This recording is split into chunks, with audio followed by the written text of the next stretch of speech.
ਕਿਸੇ ਛੇੜ ਪੁਰਾਣੇ ਨਾ ਜੋਗੀਆ ਵੇ, ਭੁੱਲ ਜਾ ਜੋ ਹੋਈਆਂ ਬੀਤੀਆਂ ਨੇ। ਅਸੀਂ ਮਿੱਠੜੀ ਕੈਦ ਵਿੱਚ ਆ ਬੈਠੇ, ਸਾਡੀਆਂ ਦੁੱਖਾਂ ਦੇ ਨਾਲ ਪ੍ਰੀਤੀਆਂ ਨੇ। ਵਸਣਾ ਕਿਤੇ ਤੇ ਦਿਲ ਹੈ ਹੋਰ ਕਿਧਰੇ, ਵਸਣਾ ਕਿਤੇ ਤੇ ਦਿਲ ਹੈ ਹੋਰ ਕਿਧਰੇ, ਚੰਦਰੇ ਜਗ ਦੀਆਂ ਤੁਰੋਂ ਹੀ ਰੀਤੀਆਂ ਨੇ। ਹਾਂਜੀ ਬਿਲਕੁਲ ਜੀ, ਪ੍ਰਦੇਸਾਂ ਵਿੱਚ ਵਸਣ ਵਾਲੇ ਜਿਹੜੇ ਨੇ ਉਹਨਾਂ ਦੇ ਜਿਹੜੇ ਦਿਲ ਨੇ ਉਹ ਤੇ ਧੜਕਦੇ ਨੇ ਆਪਣੇ ਦੇਸਾਂ ਦੇ ਵਿੱਚ, ਤੇ ਬਟ ਮਜਬੂਰੀਆਂ ਹੁੰਦੀਆਂ ਨੇ ਕਿ ਜਿਹੜੇ ਦੇਸ਼ ਵਿੱਚ ਉਹ ਆ ਗਏ ਹੁੰਦੇ ਆ ਉੱਥੇ ਰਹਿਣ ਵਾਸਤੇ। ਪਰ ਚਲੋ ਇਹ ਵੀ ਬਹੁਤ ਵੱਡੀ ਗੱਲ ਆ ਕਿ ਰਹਿਣਾ ਕਿਤੇ ਤੇ ਆਪਣੇ ਦੇਸ਼ ਨੂੰ ਜਿਹੜਾ ਆ ਉਹਨੂੰ ਨਾ ਕਦੇ ਵੀ ਭੁੱਲਣਾ। ਸੋ ਸੱਤ ਸਮੁੰਦਰੋਂ ਬੈਠ ਕੇ ਪਾਰ ਬੈਠ ਕੇ ਅੱਜ ਅਸੀਂ ਫਿਰ ਇੱਕ ਵਾਰੀ ਆਪਣੀ ਧਰਤੀ ਯਾਨੀ ਕਿ ਪੰਜਾਬ ਵੱਲ ਨੂੰ ਗਏ ਤੇ ਉੱਥੋਂ ਅਸੀਂ ਇੱਕ ਖਾਸ ਮਹਿਮਾਨ ਨੂੰ ਲੈ ਕੇ ਆਏ ਹਾਂ ਇਸ ਪ੍ਰੋਗਰਾਮ ਦੇ ਵਿੱਚ ਤੁਹਾਡੇ ਨਾਲ ਮੁਲਾਕਾਤ ਕਰਵਾਉਣ ਵਾਸਤੇ। ਮੁਲਾਕਾਤ ਕਰਵਾਉਣੀ ਹੈ ਤੁਹਾਡੇ ਨਾਲ ਅਸੀਂ ਆਤਮਜੀਤ ਕੌਰ ਆਤਮ ਜੀ ਦੇ ਨਾਲ, ਤੇ ਉਹਨਾਂ ਨੇ ਜਿਹੜਾ ਵਰਲਡ ਰਿਕਾਰਡ ਕਾਇਮ ਕੀਤਾ। ਵਰਲਡ ਰਿਕਾਰਡ ਕਾਇਮ ਕਰਨਾ ਜਿਹੜਾ ਜੀ ਉਹ ਕੋਈ ਸੌਖੀ ਜੀ ਗੱਲ ਨਹੀਂ ਹੁੰਦੀ, ਤੇ ਬਹੁਤ ਹੀ ਛੋਟੀ ਉਮਰ ਵਿੱਚ ਉਹਨਾਂ ਨੇ ਵਰਲਡ ਰਿਕਾਰਡ ਕਾਇਮ ਕੀਤਾ। ਔਰ ਵਰਲਡ ਰਿਕਾਰਡ ਕਾਇਮ ਕੀਤਾ ਉਹਨਾਂ ਨੇ ਕਵਿਤਾਵਾਂ ਲਿਖਣ ਵਿੱਚ। 551 ਕਵਿਤਾਵਾਂ ਉਹਨਾਂ ਨੇ ਲਿਖੀਆਂ 48 ਘੰਟਿਆਂ ਦੇ ਵਿੱਚ। ਤੇ ਉਹਨਾਂ ਤੋਂ ਹੀ ਆਪਾਂ ਜਾਣਦੇ ਹਾਂ ਕਿ ਇਹ ਕੰਮ ਉਹਨਾਂ ਨੇ ਕਿਸ ਤਰ੍ਹਾਂ ਕੀਤਾ, ਕਿੱਥੋਂ ਉਹਨਾਂ ਨੂੰ ਪ੍ਰੇਰਨਾ ਮਿਲੀ, ਤੇ ਉਹਨਾਂ ਦੇ ਜੀਵਨ ਬਾਰੇ ਆਪਾਂ ਜਾਣਨ ਦੀ ਕੋਸ਼ਿਸ਼ ਕਰਾਂਗੇ। ਤੇ ਫੇਸਬੁੱਕ ਤੇ ਅਸੀਂ ਇਸ ਟਾਈਮ ਤੇ ਲਾਈਵ ਹੈਗੇ ਹਾਂ, ਤੁਸੀਂ ਇਸ ਸਟ੍ਰੀਮਿੰਗ ਨੂੰ ਲਾਈਕ ਕਰਕੇ ਤੇ ਸ਼ੇਅਰ ਕਰ ਦਿਓ ਤਾਂ ਕਿ ਸਾਡੇ ਨਾਲ ਹੋਰ ਵੀ ਸਾਰੇ ਜਿਹੜੇ ਸਾਡੇ ਦਰਸ਼ਕ ਨੇ ਉਹ ਜੁੜ ਸਕਣ। ਸੋ ਵੈਲਕਮ ਕਰਦੇ ਹਾਂ ਜੀ ਆਤਮਜੀਤ ਕੌਰ ਜੀ ਨੂੰ। ਆਤਮ ਜੀ ਬਹੁਤ ਬਹੁਤ ਸਵਾਗਤ ਤੁਹਾਡਾ ਸਾਂਝੀ ਆਵਾਜ਼ ਰੇਡੀਓ ਤੇ। ਸਤਿ ਸ਼੍ਰੀ ਅਕਾਲ ਜੀ। ਧੰਨਵਾਦ ਤੁਹਾਡੇ ਸਾਰਿਆਂ ਦਾ ਕਿ ਮੈਨੂੰ ਇਸ ਕਾਬਲ ਸਮਝਿਆ ਕਿ ਮੈਂ ਅੱਜ ਤੁਹਾਡੇ ਸਾਰਿਆਂ ਦੇ ਰੂਬਰੂ ਹੋ ਸਕਾਂ। ਜੀ ਹਾਂਜੀ, ਮਨਜੀਤ ਬੋਪਰਾ ਜੀ ਸਤਿ ਸ਼੍ਰੀ ਅਕਾਲ, ਐਂਡ ਨੀਲੂ ਆਰਡੀ ਸਿੰਘ ਜੀ ਸਤਿ ਸ਼੍ਰੀ ਅਕਾਲ। ਸਭ ਤੋਂ ਪਹਿਲਾਂ ਤੇ ਆਤਮ ਜੀ ਤੁਹਾਨੂੰ ਬਹੁਤ ਬਹੁਤ ਮੁਬਾਰਕਾਂ ਕਿ ਤੁਸੀਂ ਵਰਲਡ ਰਿਕਾਰਡ ਕਾਇਮ ਕੀਤਾ ਤੇ ਸਾਰੀ ਕੌਮ ਦਾ ਜਿਹੜਾ ਤੁਸੀਂ ਨਾਂ ਆ ਉਹ ਇੰਨਾ ਰੋਸ਼ਨ ਕੀਤਾ ਆ, ਨਾਮ ਜਿਹੜਾ ਕਿ ਵਰਲਡ ਦੇ ਵਿੱਚ ਰੋਸ਼ਨ ਹੋਇਆ ਕਿ ਤੁਸੀਂ ਇੰਨੇ ਥੋੜੇ ਸਮੇਂ ਦੇ ਵਿੱਚ ਇੰਨੀਆਂ ਜ਼ਿਆਦਾ ਕਵਿਤਾਵਾਂ ਲਿਖੀਆਂ। ਤੇ ਇਹ ਮਤਲਬ ਕਿ ਆਈ ਥਿੰਕ ਕਿ ਵਰਲਡ ਵਿੱਚ ਫਸਟ ਟਾਈਮ ਹੀ ਇਸ ਤਰ੍ਹਾਂ ਹੋਇਆ ਹੋਵੇਗਾ। ਤੇ ਆਪਾਂ ਸਾਰੇ ਤੋਂ ਪਹਿਲਾਂ ਇਹੋ ਹੀ ਜਾਣਨ ਦੀ ਕੋਸ਼ਿਸ਼ ਕਰਦੇ ਹਾਂ ਕਿ ਕਿੱਥੋਂ ਤੁਹਾਨੂੰ ਪ੍ਰੇਰਨਾ ਮਿਲੀ ਕਵਿਤਾਵਾਂ। ਕੀ ਤੁਸੀਂ ਪਹਿਲਾਂ ਵੀ ਲਿਖਦੇ ਸੀ ਕਵਿਤਾਵਾਂ, ਜਾਂ ਫਿਰ ਇਹ ਫਸਟ ਟਾਈਮ ਸ਼ੁਰੂ ਕੀਤੀਆਂ ਤੇ ਪਹਿਲੀ ਵਾਰੀ ਹੀ ਇੰਨੀਆਂ ਕਵਿਤਾਵਾਂ ਲਿਖੀਆਂ? ਜੀ ਕਵਿਤਾ ਮੈਂ ਪਹਿਲਾਂ ਵੀ ਲਿਖਦੀ ਸੀ। 2008 ਤੋਂ ਸਮਾਂ ਜਿਹੜਾ ਬਣਿਆ ਕਵਿਤਾ ਲਿਖਣ ਦਾ, ਤੇ ਮੇਰੇ ਜਿਹੜੀ ਉਸ ਸਮੇਂ ਦੀ ਇੰਸਪੀਰੇਸ਼ਨ ਸਨ ਮੇਰੇ ਖੁਦ ਦੇ ਗ੍ਰੈਜੂਏਸ਼ਨ ਦੇ ਜਿਹੜੇ ਟੀਚਰ ਸਨ ਪੰਜਾਬੀ ਦੇ, ਮੈਡਮ ਪ੍ਰਦੀਪ ਜੀ, ਜਿਨ੍ਹਾਂ ਦਾ ਮੈਂ ਨਾਮ ਖਾਸ ਤੌਰ ਤੇ ਇੱਥੇ ਲੈਣਾ ਚਾਹਾਂਗੀ। ਹੁਣ ਉਹ ਡਾਕਟਰੇਟ ਜਿਹੜੇ ਉਹ ਬਣ ਚੁੱਕੇ ਹੋਏ ਨੇ, ਡਾਕਟਰੇਟ ਕਰ ਚੁੱਕੇ ਨੇ, ਤੇ ਉਹਨਾਂ ਤੋਂ ਮੈਂ ਬਹੁਤ ਜ਼ਿਆਦਾ ਪ੍ਰਭਾਵਿਤ ਸੀ ਕਿ ਮੈਨੂੰ ਕਵਿਤਾ ਲਿਖਣ ਦਾ ਗੁਰ ਹੈ ਜਾਂ ਜਿਹੜੇ ਸਮਝ ਪਈ ਹੈ ਜਿਹੜੀ ਉਹਨਾਂ ਤੋਂ ਜਿਹੜਾ ਮੈਨੂੰ ਆਪਣੀ ਕ੍ਰੀਏਟੀਵਿਟੀ ਦਾ ਪਤਾ ਲੱਗਾ।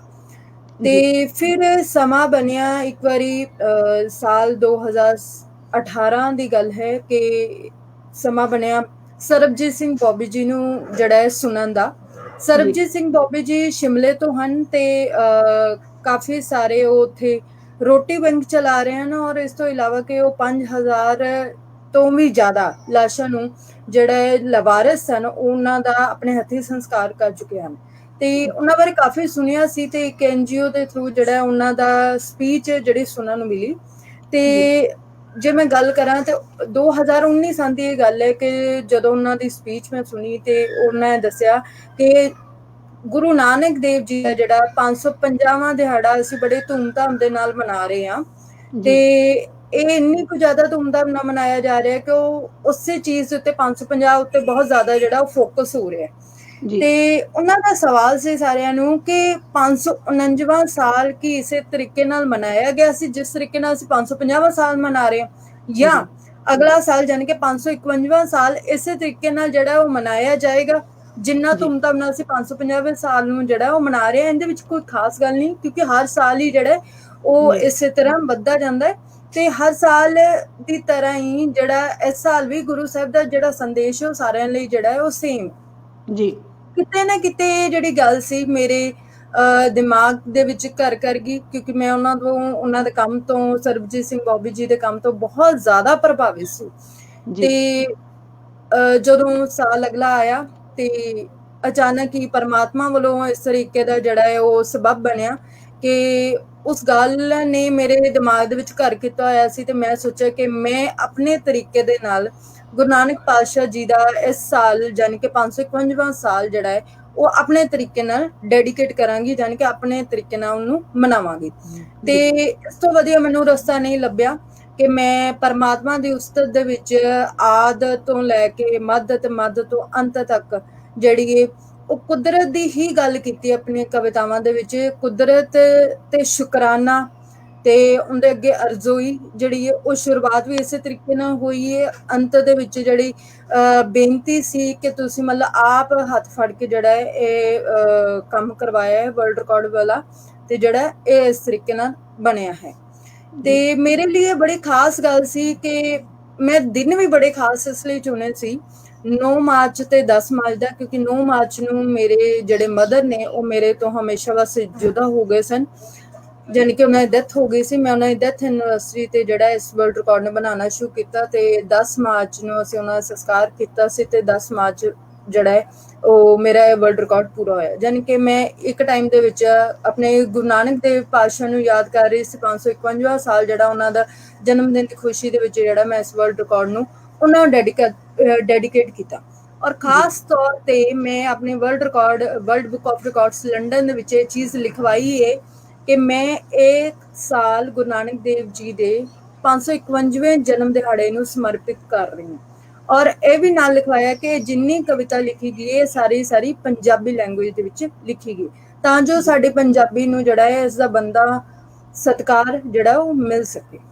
ਜੀ ਤੇ ਤੁਸੀਂ ਉਹਦੇ ਵਿੱਚ ਜਿਹੜੀਆਂ ਕਵਿਤਾਵਾਂ ਲਿਖੀਆਂ ਉਹਦੇ ਵਿੱਚੋਂ ਕੁਝ ਕਵਿਤਾਵਾਂ ਜੇ ਸਾਡੇ ਨਾਲ ਸਾਂਝੀਆਂ ਕਰੋ ਤੇ ਫਿਰ ਅਸੀਂ ਆਪਣੀ ਗੱਲਬਾਤ ਨੂੰ ਅੱਗੇ ਜਾਰੀ ਕਰਾਂਗੇ। ਜੀ, ਮੈਂ ਸਭ ਤੋਂ ਪਹਿਲਾਂ ਜਿਵੇਂ ਕਿ ਗੱਲ ਕੀਤੀ ਕਿ ਮੇਰਾ ਟੌਪਿਕ ਹੀ ਕੁਦਰਤ ਸੀ, ਤੇ ਕੁਦਰਤ ਦੇ ਵਿੱਚ ਬਹੁਤ ਸਾਰੀਆਂ ਚੀਜ਼ਾਂ ਆਉਂਦੀਆਂ।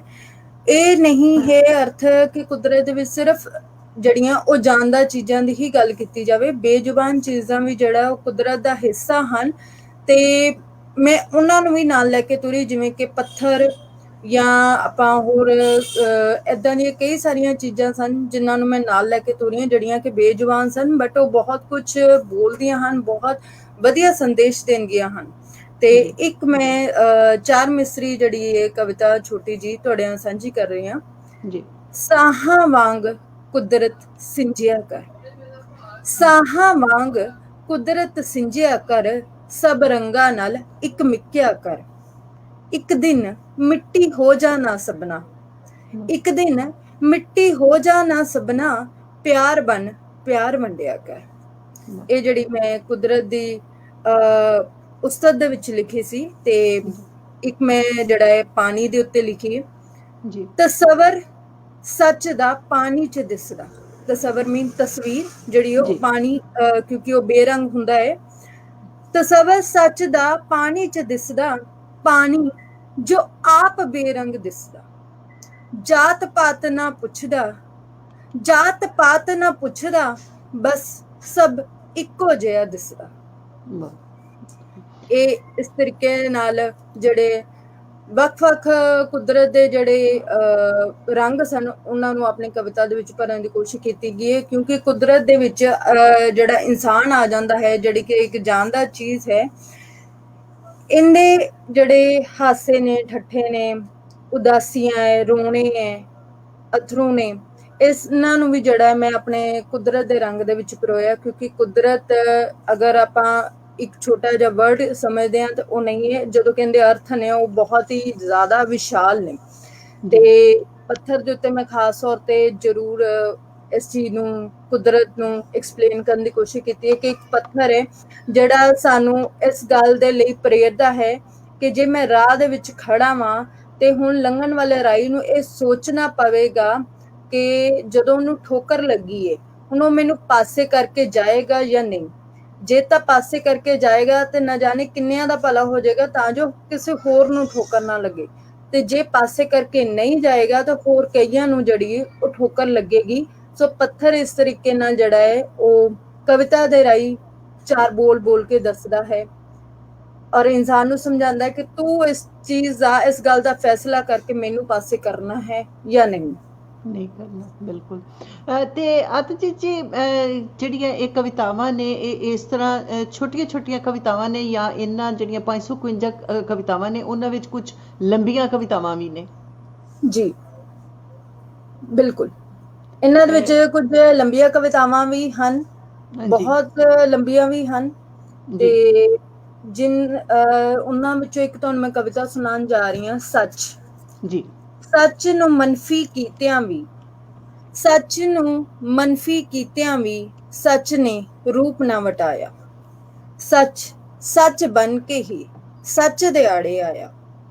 ਸੱਚ ਤਾਂ ਸੱਚ ਸੀ, ਹਾਂ ਕੱਚ ਜ਼ਰੂਰ ਸੀ, ਪਰ ਕੱਚਾ ਨਹੀਂ ਸੀ। ਕੌੜਾ ਤਾਂ ਜ਼ਰੂਰ ਸੀ, ਪਰ ਸੱਚ ਸੱਚ ਹੀ ਸੀ।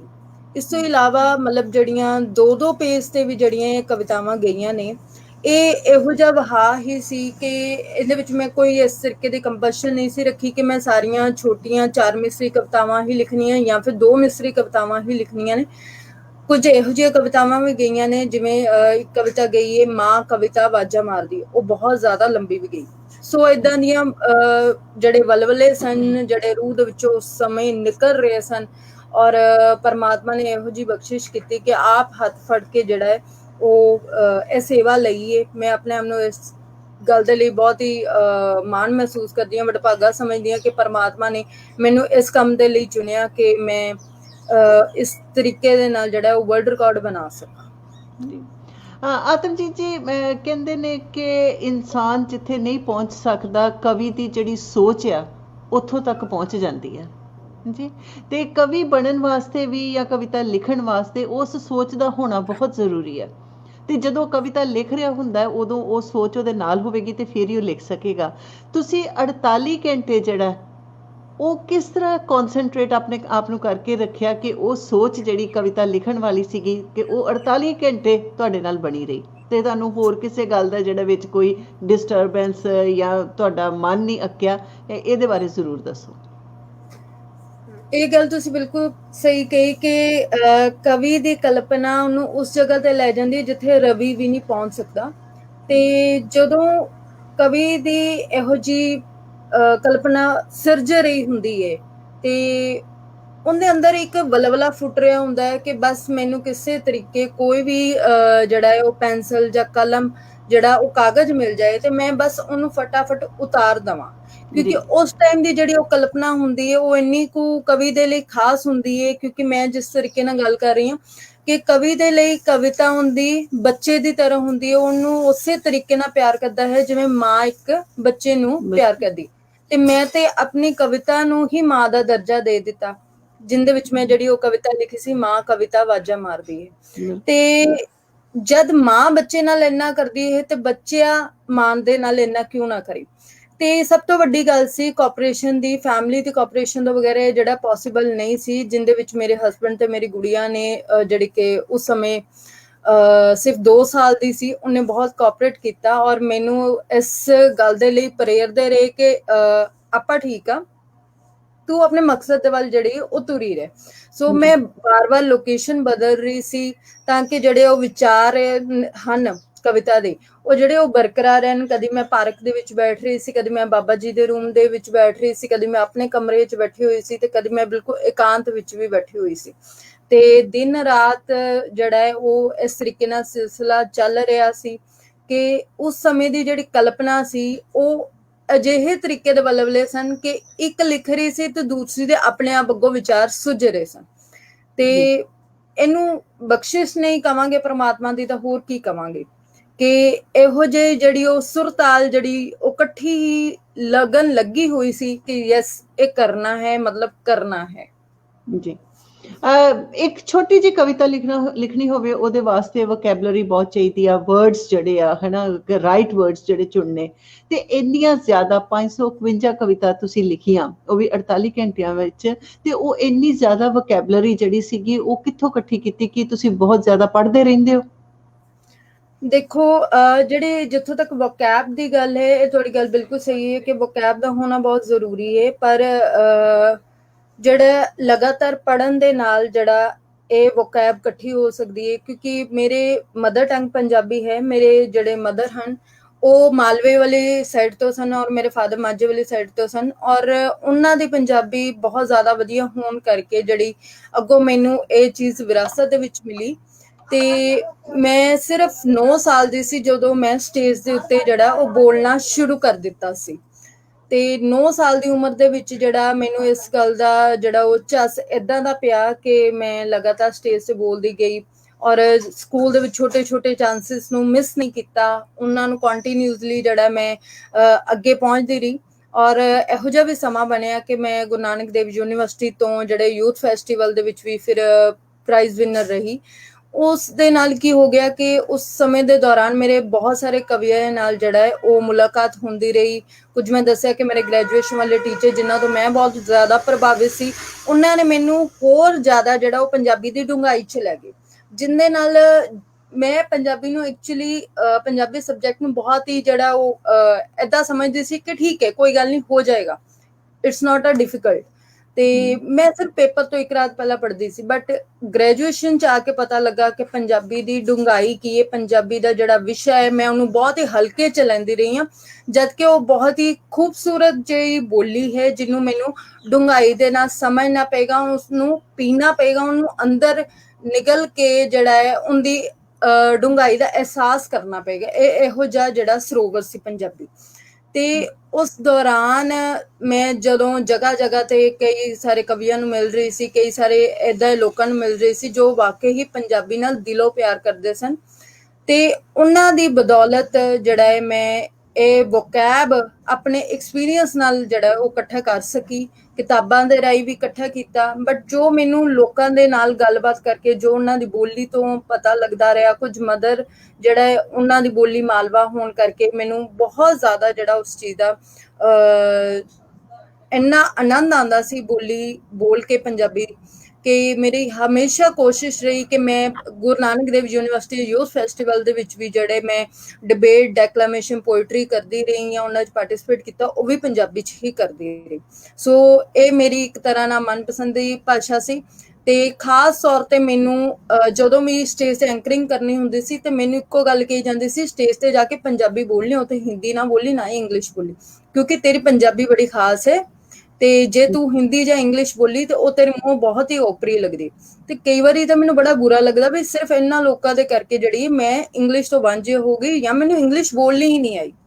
ਪਰ ਹੁਣ ਮੈਨੂੰ ਇਸ ਗੱਲ ਦਾ ਅਹਿਸਾਸ ਹੁੰਦਾ ਕਿ ਜੋ ਵੀ ਉਸ ਸਮੇਂ ਹੋਇਆ ਉਹ ਮੇਰੀ ਬਿਹਤਰੀ ਵਾਸਤੇ ਹੋਇਆ। ਜਿਨ੍ਹਾਂ ਨੂੰ ਵੀ ਇਸ ਗੱਲ ਦਾ ਮੇਰੇ ਤੋਂ ਪਹਿਲਾਂ ਪਤਾ ਲੱਗ ਗਿਆ ਕਿ ਮੇਰੀ ਪੰਜਾਬੀ ਵਧੀਆ ਹੈ, ਮੈਂ ਉਸਨੂੰ ਜਿਹੜਾ ਹੈ ਉਹਦਾ ਬੰਦਾ ਮਾਣ ਦੇ ਸਕਦੀ ਹਾਂ, ਔਰ ਮੈਂ ਇਸ ਗੱਲ ਦੇ ਵਿੱਚ ਬਹੁਤ ਹੀ ਖੁਸ਼ੀ ਮਹਿਸੂਸ ਕਰਦੀ ਹਾਂ, ਕਿਉਂਕਿ ਉਸ ਟਾਈਮ ਤੇ ਅਸੀਂ ਬੱਚੇ ਹੁੰਦੇ, ਸਾਨੂੰ ਆਪਣੀ ਕੁਆਲਿਟੀ ਦਾ ਨਹੀਂ ਪਤਾ ਹੁੰਦਾ, ਪਰ ਦੂਜੇ ਤੁਹਾਡੀ ਕੁਆਲਿਟੀ ਨੂੰ ਤੁਹਾਡੇ ਤੋਂ ਪਹਿਲਾਂ ਜਾਣ ਜਾਂਦੇ ਔਰ ਤੁਹਾਨੂੰ ਅਹਿਸਾਸ ਕਰਾਉਂਦੇ ਕਿ ਯੈਸ, ਤੁਹਾਡੇ ਵਿੱਚ ਇੱਕ ਕੁਆਲਿਟੀ ਹੈ ਤੇ ਤੁਸੀਂ ਇਸ ਨੂੰ ਬਰਕਰਾਰ ਰੱਖਣਾ ਹੈ। ਜੀ, ਆਦਮਜੀਤ ਜੀ, ਤੁਸੀਂ ਕਵਿਤਾਵਾਂ ਲਿਖ ਲੀਆਂ ਹੈ ਨਾ, ਇੰਨੀ ਮਿਹਨਤ ਕਰ ਲਈ, ਬਟ ਤੁਸੀਂ ਕਿਸ ਤਰ੍ਹਾਂ ਤੁਹਾਨੂੰ ਵਰਲਡ ਰਿਕਾਰਡ ਦਾ ਕਿਸ ਤਰ੍ਹਾਂ ਪਤਾ ਲੱਗਾ ਕਿ ਇਹਨੂੰ ਤੁਸੀਂ ਵਰਲਡ ਰਿਕਾਰਡ ਬੁੱਕ ਵਿੱਚ ਰਜਿਸਟਰ ਕਰਵਾਉਣਾ? ਮੈਂ ਕਵਿਤਾਵਾਂ ਬਾਅਦ ਚ ਲਿਖਣੀਆਂ ਸ਼ੁਰੂ ਕੀਤੀਆਂ, ਪਹਿਲਾਂ ਮੈਨੂੰ ਵਰਲਡ ਰਿਕਾਰਡ ਦਾ ਪਤਾ ਲੱਗਾ ਕਿਉਂਕਿ ਕਰੋਨਾ ਕਾਲ ਜਿਹੜਾ ਸ਼ੁਰੂ ਹੋ ਚੁੱਕਿਆ ਸੀ ਔਰ ਮੈਂ ਬਿਲਕੁਲ ਆਪਣੀ ਜੌਬ ਤੋਂ ਫ੍ਰੀ ਹੋ ਕੇ ਘਰ ਬੈਠ ਚੁੱਕੀ ਸੀ। ਬਟ ਮੇਰਾ ਸ਼ੁਰੂ ਤੋਂ ਹੀ ਏਦਾਂ ਦਾ ਸੁਭਾਅ ਰਿਹਾ, ਕਿਉਂਕਿ ਮੈਂ ਤੁਹਾਨੂੰ ਦੱਸਿਆ ਕਿ 9 ਸਾਲ ਦੀ ਉਮਰ ਦੇ ਵਿੱਚ ਜਿਹੜਾ ਮੈਂ ਉਸ ਸਟੇਜ ਦੇ ਉੱਤੇ ਬੋਲਣਾ ਸ਼ੁਰੂ ਕਰ ਦਿੱਤਾ। ਔਰ ਸਭ ਤੋਂ ਪਹਿਲਾਂ ਜਿਹੜਾ ਹੈ ਗੁਰੂ ਨਾਨਕ ਦੇਵ ਜੀ ਦੇ ਜੀਵਨ ਬਾਰੇ ਹੀ ਜਿਹੜਾ ਉਹ ਸਟੇਜ ਤੇ ਦੱਸਿਆ ਸੀ। ਹੁਣ ਘਰ ਬੈਠਣ ਵਾਲੀ ਜਾਂ ਮੈਂ ਵਿਹਲੀ ਬੈਠਣ ਵਾਲਿਆਂ ਚੋਂ ਬਿਲਕੁਲ ਨਹੀਂ ਸੀ, ਕਿਉਂਕਿ ਮੇਰੀ ਬਾਡੀ ਇੰਨੀ ਐਕਟਿਵ ਰਹੀ ਸੀ ਔਰ ਹਰ ਕੰਮ ਜਿਹੜਾ ਉਹ ਮੈਂ ਭੱਜ ਕੇ ਕਰਨ ਵਾਲਿਆਂ ਚੋਂ ਸੀ। ਤੇ ਹੁਣ ਆਰਾਮ ਨਾਲ ਬੈਠਣਾ ਪੈਣਾ ਸੀ ਕਿਉਂਕਿ ਕਰੋਨਾ ਕਾਲ ਆ ਗਿਆ ਸੀ, ਨਾ ਤੁਸੀਂ ਆਪਣੇ ਘਰਾਂ ਤੋਂ ਬਾਹਰ ਜਾ ਸਕਦੇ ਸੀ, ਨਾ ਤੁਸੀਂ ਕਿਤੇ ਹੋਰ ਮੂਵ ਕਰ ਸਕਦੇ ਹੋ। ਤੇ ਮੇਰੇ ਲਈ ਸਭ ਤੋਂ ਔਖੀ ਘੜੀ ਸੀ ਇਹ ਕਿ ਹੁਣ ਮੈਂ ਕਰਨਾ ਕੀ ਹੈ, ਜਾਂ ਫਿਰ ਆਉਣ ਵਾਲੇ ਟਾਈਮ ਦੇ ਵਿੱਚ ਮਤਲਬ ਇਹ ਜਿਹੜੇ ਜਿੰਨਾ ਵੀ ਟਾਈਮ ਜਾਏਗਾ ਕਰੋਨਾ ਦੇ ਵਿੱਚ, ਤੇ ਮਤਲਬ ਮੈਂ ਕੁਛ ਵੀ ਏਦਾਂ ਦਾ ਨਹੀਂ ਕਰ ਸਕਦੀ ਕਿ ਜੋ ਕੁਝ ਫਰੂਟਫੁਲ ਹੋਵੇ ਜਾਂ ਮੇਰੀ ਲਾਈਫ ਦੇ ਲਈ ਜਿਹੜਾ ਹੈ ਉਹ ਅੱਗੋਂ ਕੰਮ ਆ ਸਕੇ। ਤੇ ਅਚਾਨਕ ਬਸ ਇਸੇ ਤਰ੍ਹਾਂ ਫੇਸਬੁੱਕ ਦੇਖਦੇ ਦੇਖਦੇ ਵਰਲਡ ਰਿਕਾਰਡ ਜਿਹੜਾ ਉਹ ਵਰਡ ਆ ਗਿਆ ਮੇਰੇ ਸਾਹਮਣੇ। ਉਹਨਾਂ ਨੂੰ ਕੰਟੈਕਟ ਕੀਤਾ, ਉਹਨਾਂ ਨਾਲ ਗੱਲਬਾਤ ਕੀਤੀ, ਆਪਣੀਆਂ ਸਾਰੀਆਂ ਰਿਕੁਆਇਰਮੈਂਟਸ ਦੱਸੀਆਂ ਕਹਿੰਦੇ ਦੇਖੋ ਜੀ ਇਹ ਗੱਲ ਦਾ ਵਰਲਡ ਰਿਕਾਰਡ ਨਹੀਂ ਬਣ ਸਕਦਾ ਕਿ ਤੁਸੀਂ ਇੰਨੇ ਸਾਲਾਂ ਤੋਂ ਜਿਹੜਾ ਉਹ ਬੋਲਦੇ ਆ ਰਹੇ ਹੋ। ਮੈਂ ਕਿਹਾ ਫਿਰ ਕਿਸ ਤਰੀਕੇ ਨਾਲ ਬਣੇਗਾ? ਫਿਰ ਉਹਨਾਂ ਨੇ ਕਿਹਾ ਕਿ ਤੁਸੀਂ ਕਰ ਕੇ ਸਕਦੇ ਹੋ, ਤੁਹਾਡੀ ਸਪੈਸ਼ਲਾਈਜੇਸ਼ਨ ਕੀ। ਬਸ ਉਹੀ ਸਮਾਂ ਸੀ ਇੰਪੋਰਟੈਂਟ, ਜਦੋਂ ਪਰਮਾਤਮਾ ਨੇ ਇਸ ਗੱਲ ਦਾ ਸੁਝਾਅ ਦਿੱਤਾ, ਦਿਮਾਗ ਦੇ ਵਿੱਚ ਗੱਲ ਪਾਈ ਕਿ ਇਸ ਤਰੀਕੇ ਨਾਲ ਜਿਹੜਾ 551 ਕਵਿਤਾਵਾਂ ਨੂੰ ਕੁਝ ਘੰਟਿਆਂ ਦੇ ਵਿੱਚ ਲਿਖ ਕੇ ਜਿਹੜਾ ਵਰਲਡ ਰਿਕਾਰਡ ਸਥਾਪਿਤ ਕੀਤਾ ਜਾ ਸਕਦਾ ਹੈ। ਬਸ ਉਹਨਾਂ ਨਾਲ ਕੰਟੈਕਟ ਕੀਤਾ, ਉਹਨਾਂ ਨੂੰ ਉਹਨਾਂ ਦੀਆਂ ਜਿਹੜੀਆਂ ਰਿਕੁਆਇਰਮੈਂਟਸ ਫੁੱਲਫਿਲ ਕਰਕੇ ਦਿੱਤੀਆਂ ਤੇ ਆਪਣੇ ਖਾਸ ਦਿਨ ਚੁਣਨੇ, ਜਿਹੜੇ ਕਿ ਮੈਂ ਤੁਹਾਨੂੰ ਦੱਸੇ 9 ਮਾਰਚ ਔਰ 10 ਮਾਰਚ, ਔਰ ਜਿਹੜਾ ਹੈ ਉਸ ਦਿਨ ਲਿਖਣਾ ਸ਼ੁਰੂ ਕਰ ਦਿੱਤਾ। ਤੇ ਨਾਲ ਫੋਟੋਗ੍ਰਾਫਸ ਵੀਡੀਓਜ਼ ਜਿਹੜੀਆਂ ਉਹ ਬਣਾ ਰਹੇ ਸੀ ਮੇਰੇ ਹਸਬੈਂਡ। ਇਸ ਚੀਜ਼ ਦਾ ਪ੍ਰੂਫ ਜਿਹੜਾ ਉਹ ਅੱਗੇ ਭੇਜਣਾ ਪੈਂਦਾ ਵਰਲਡ ਰਿਕਾਰਡ ਵਾਸਤੇ। ਤੇ ਬਸ ਉਹੀ ਸਮਾਂ ਸੀ, ਮੈਂ ਕਹਿੰਦੀ ਹਾਂ ਉਹ ਬਹੁਤ ਹੀ ਖਾਸ ਸਮਾਂ ਸੀ, ਜਿਨੇ ਇੱਕ ਪਹਿਚਾਨ ਦੇ ਦਿੱਤੀ ਮੇਰੇ ਕੰਮ ਨੂੰ, ਮੇਰੇ ਅੰਦਰ ਦੇ ਜਿਹੜਾ ਗੁਣ ਸੀ ਉਹਨੂੰ ਪਹਿਚਾਨ ਦੇ ਕੇ ਜਿਹੜਾ ਮੈਨੂੰ ਪਰਮਾਤਮਾ ਨੇ ਨਵਾਜਿਆ। ਔਰ ਮੈਂ ਸ਼ੁਕਰਾਨਾ ਕਰਦੀ ਹਾਂ ਗੁਰੂ ਰਾਮਦਾਸ ਪਿਤਾ ਜੀ ਦਾ ਕਿ ਉਹਨਾਂ ਨੇ ਹੱਥ ਫੜ ਕੇ ਜਿਹੜਾ ਇਹ ਕੰਮ ਕਰਵਾਇਆ। ਮੈਂ ਤਾਂ ਕਦੀ ਚੇਤੇ ਵੀ ਨਹੀਂ ਸੀ ਸੋਚਿਆ ਜੀ।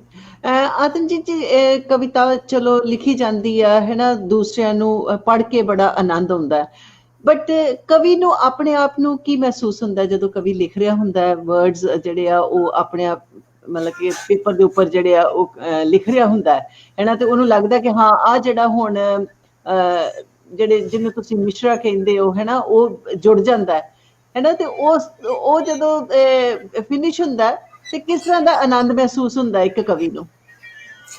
ਦੇਖੋ ਜੀ, ਕਵੀ ਦਾ ਜਿਹੜਾ ਆਨੰਦ ਹੈ ਉਹ ਸ਼ਬਦਾਂ 'ਚ ਬਿਆਨ ਕਰਨਾ ਔਖਾ ਹੈ, ਕਿਉਂਕਿ ਮੇਰੀ ਅਕਸਰ ਹਾਲਤ ਇਹ ਹੁੰਦੀ ਸੀ ਜਦੋਂ ਮੈਂ 2008 ਤੋਂ ਲਿਖਣਾ ਸ਼ੁਰੂ ਕੀਤਾ ਸੀ, ਤੇ ਮੈਨੂੰ ਯਾਦ ਹੈ ਕਿ ਮੈਨੂੰ ਉਸ ਟਾਈਮ ਤੇ ਘਰ ਦੇ ਕਿਸੇ ਨੂੰ ਨਹੀਂ ਸੀ ਪਤਾ ਹੁੰਦਾ ਕਿ ਮੈਂ ਕਵਿਤਾ ਲਿਖਣੀ ਸ਼ੁਰੂ ਕੀਤੀ ਹੈ ਜਾਂ ਕਵਿਤਾ ਲਿਖ ਰਹੀ ਹਾਂ।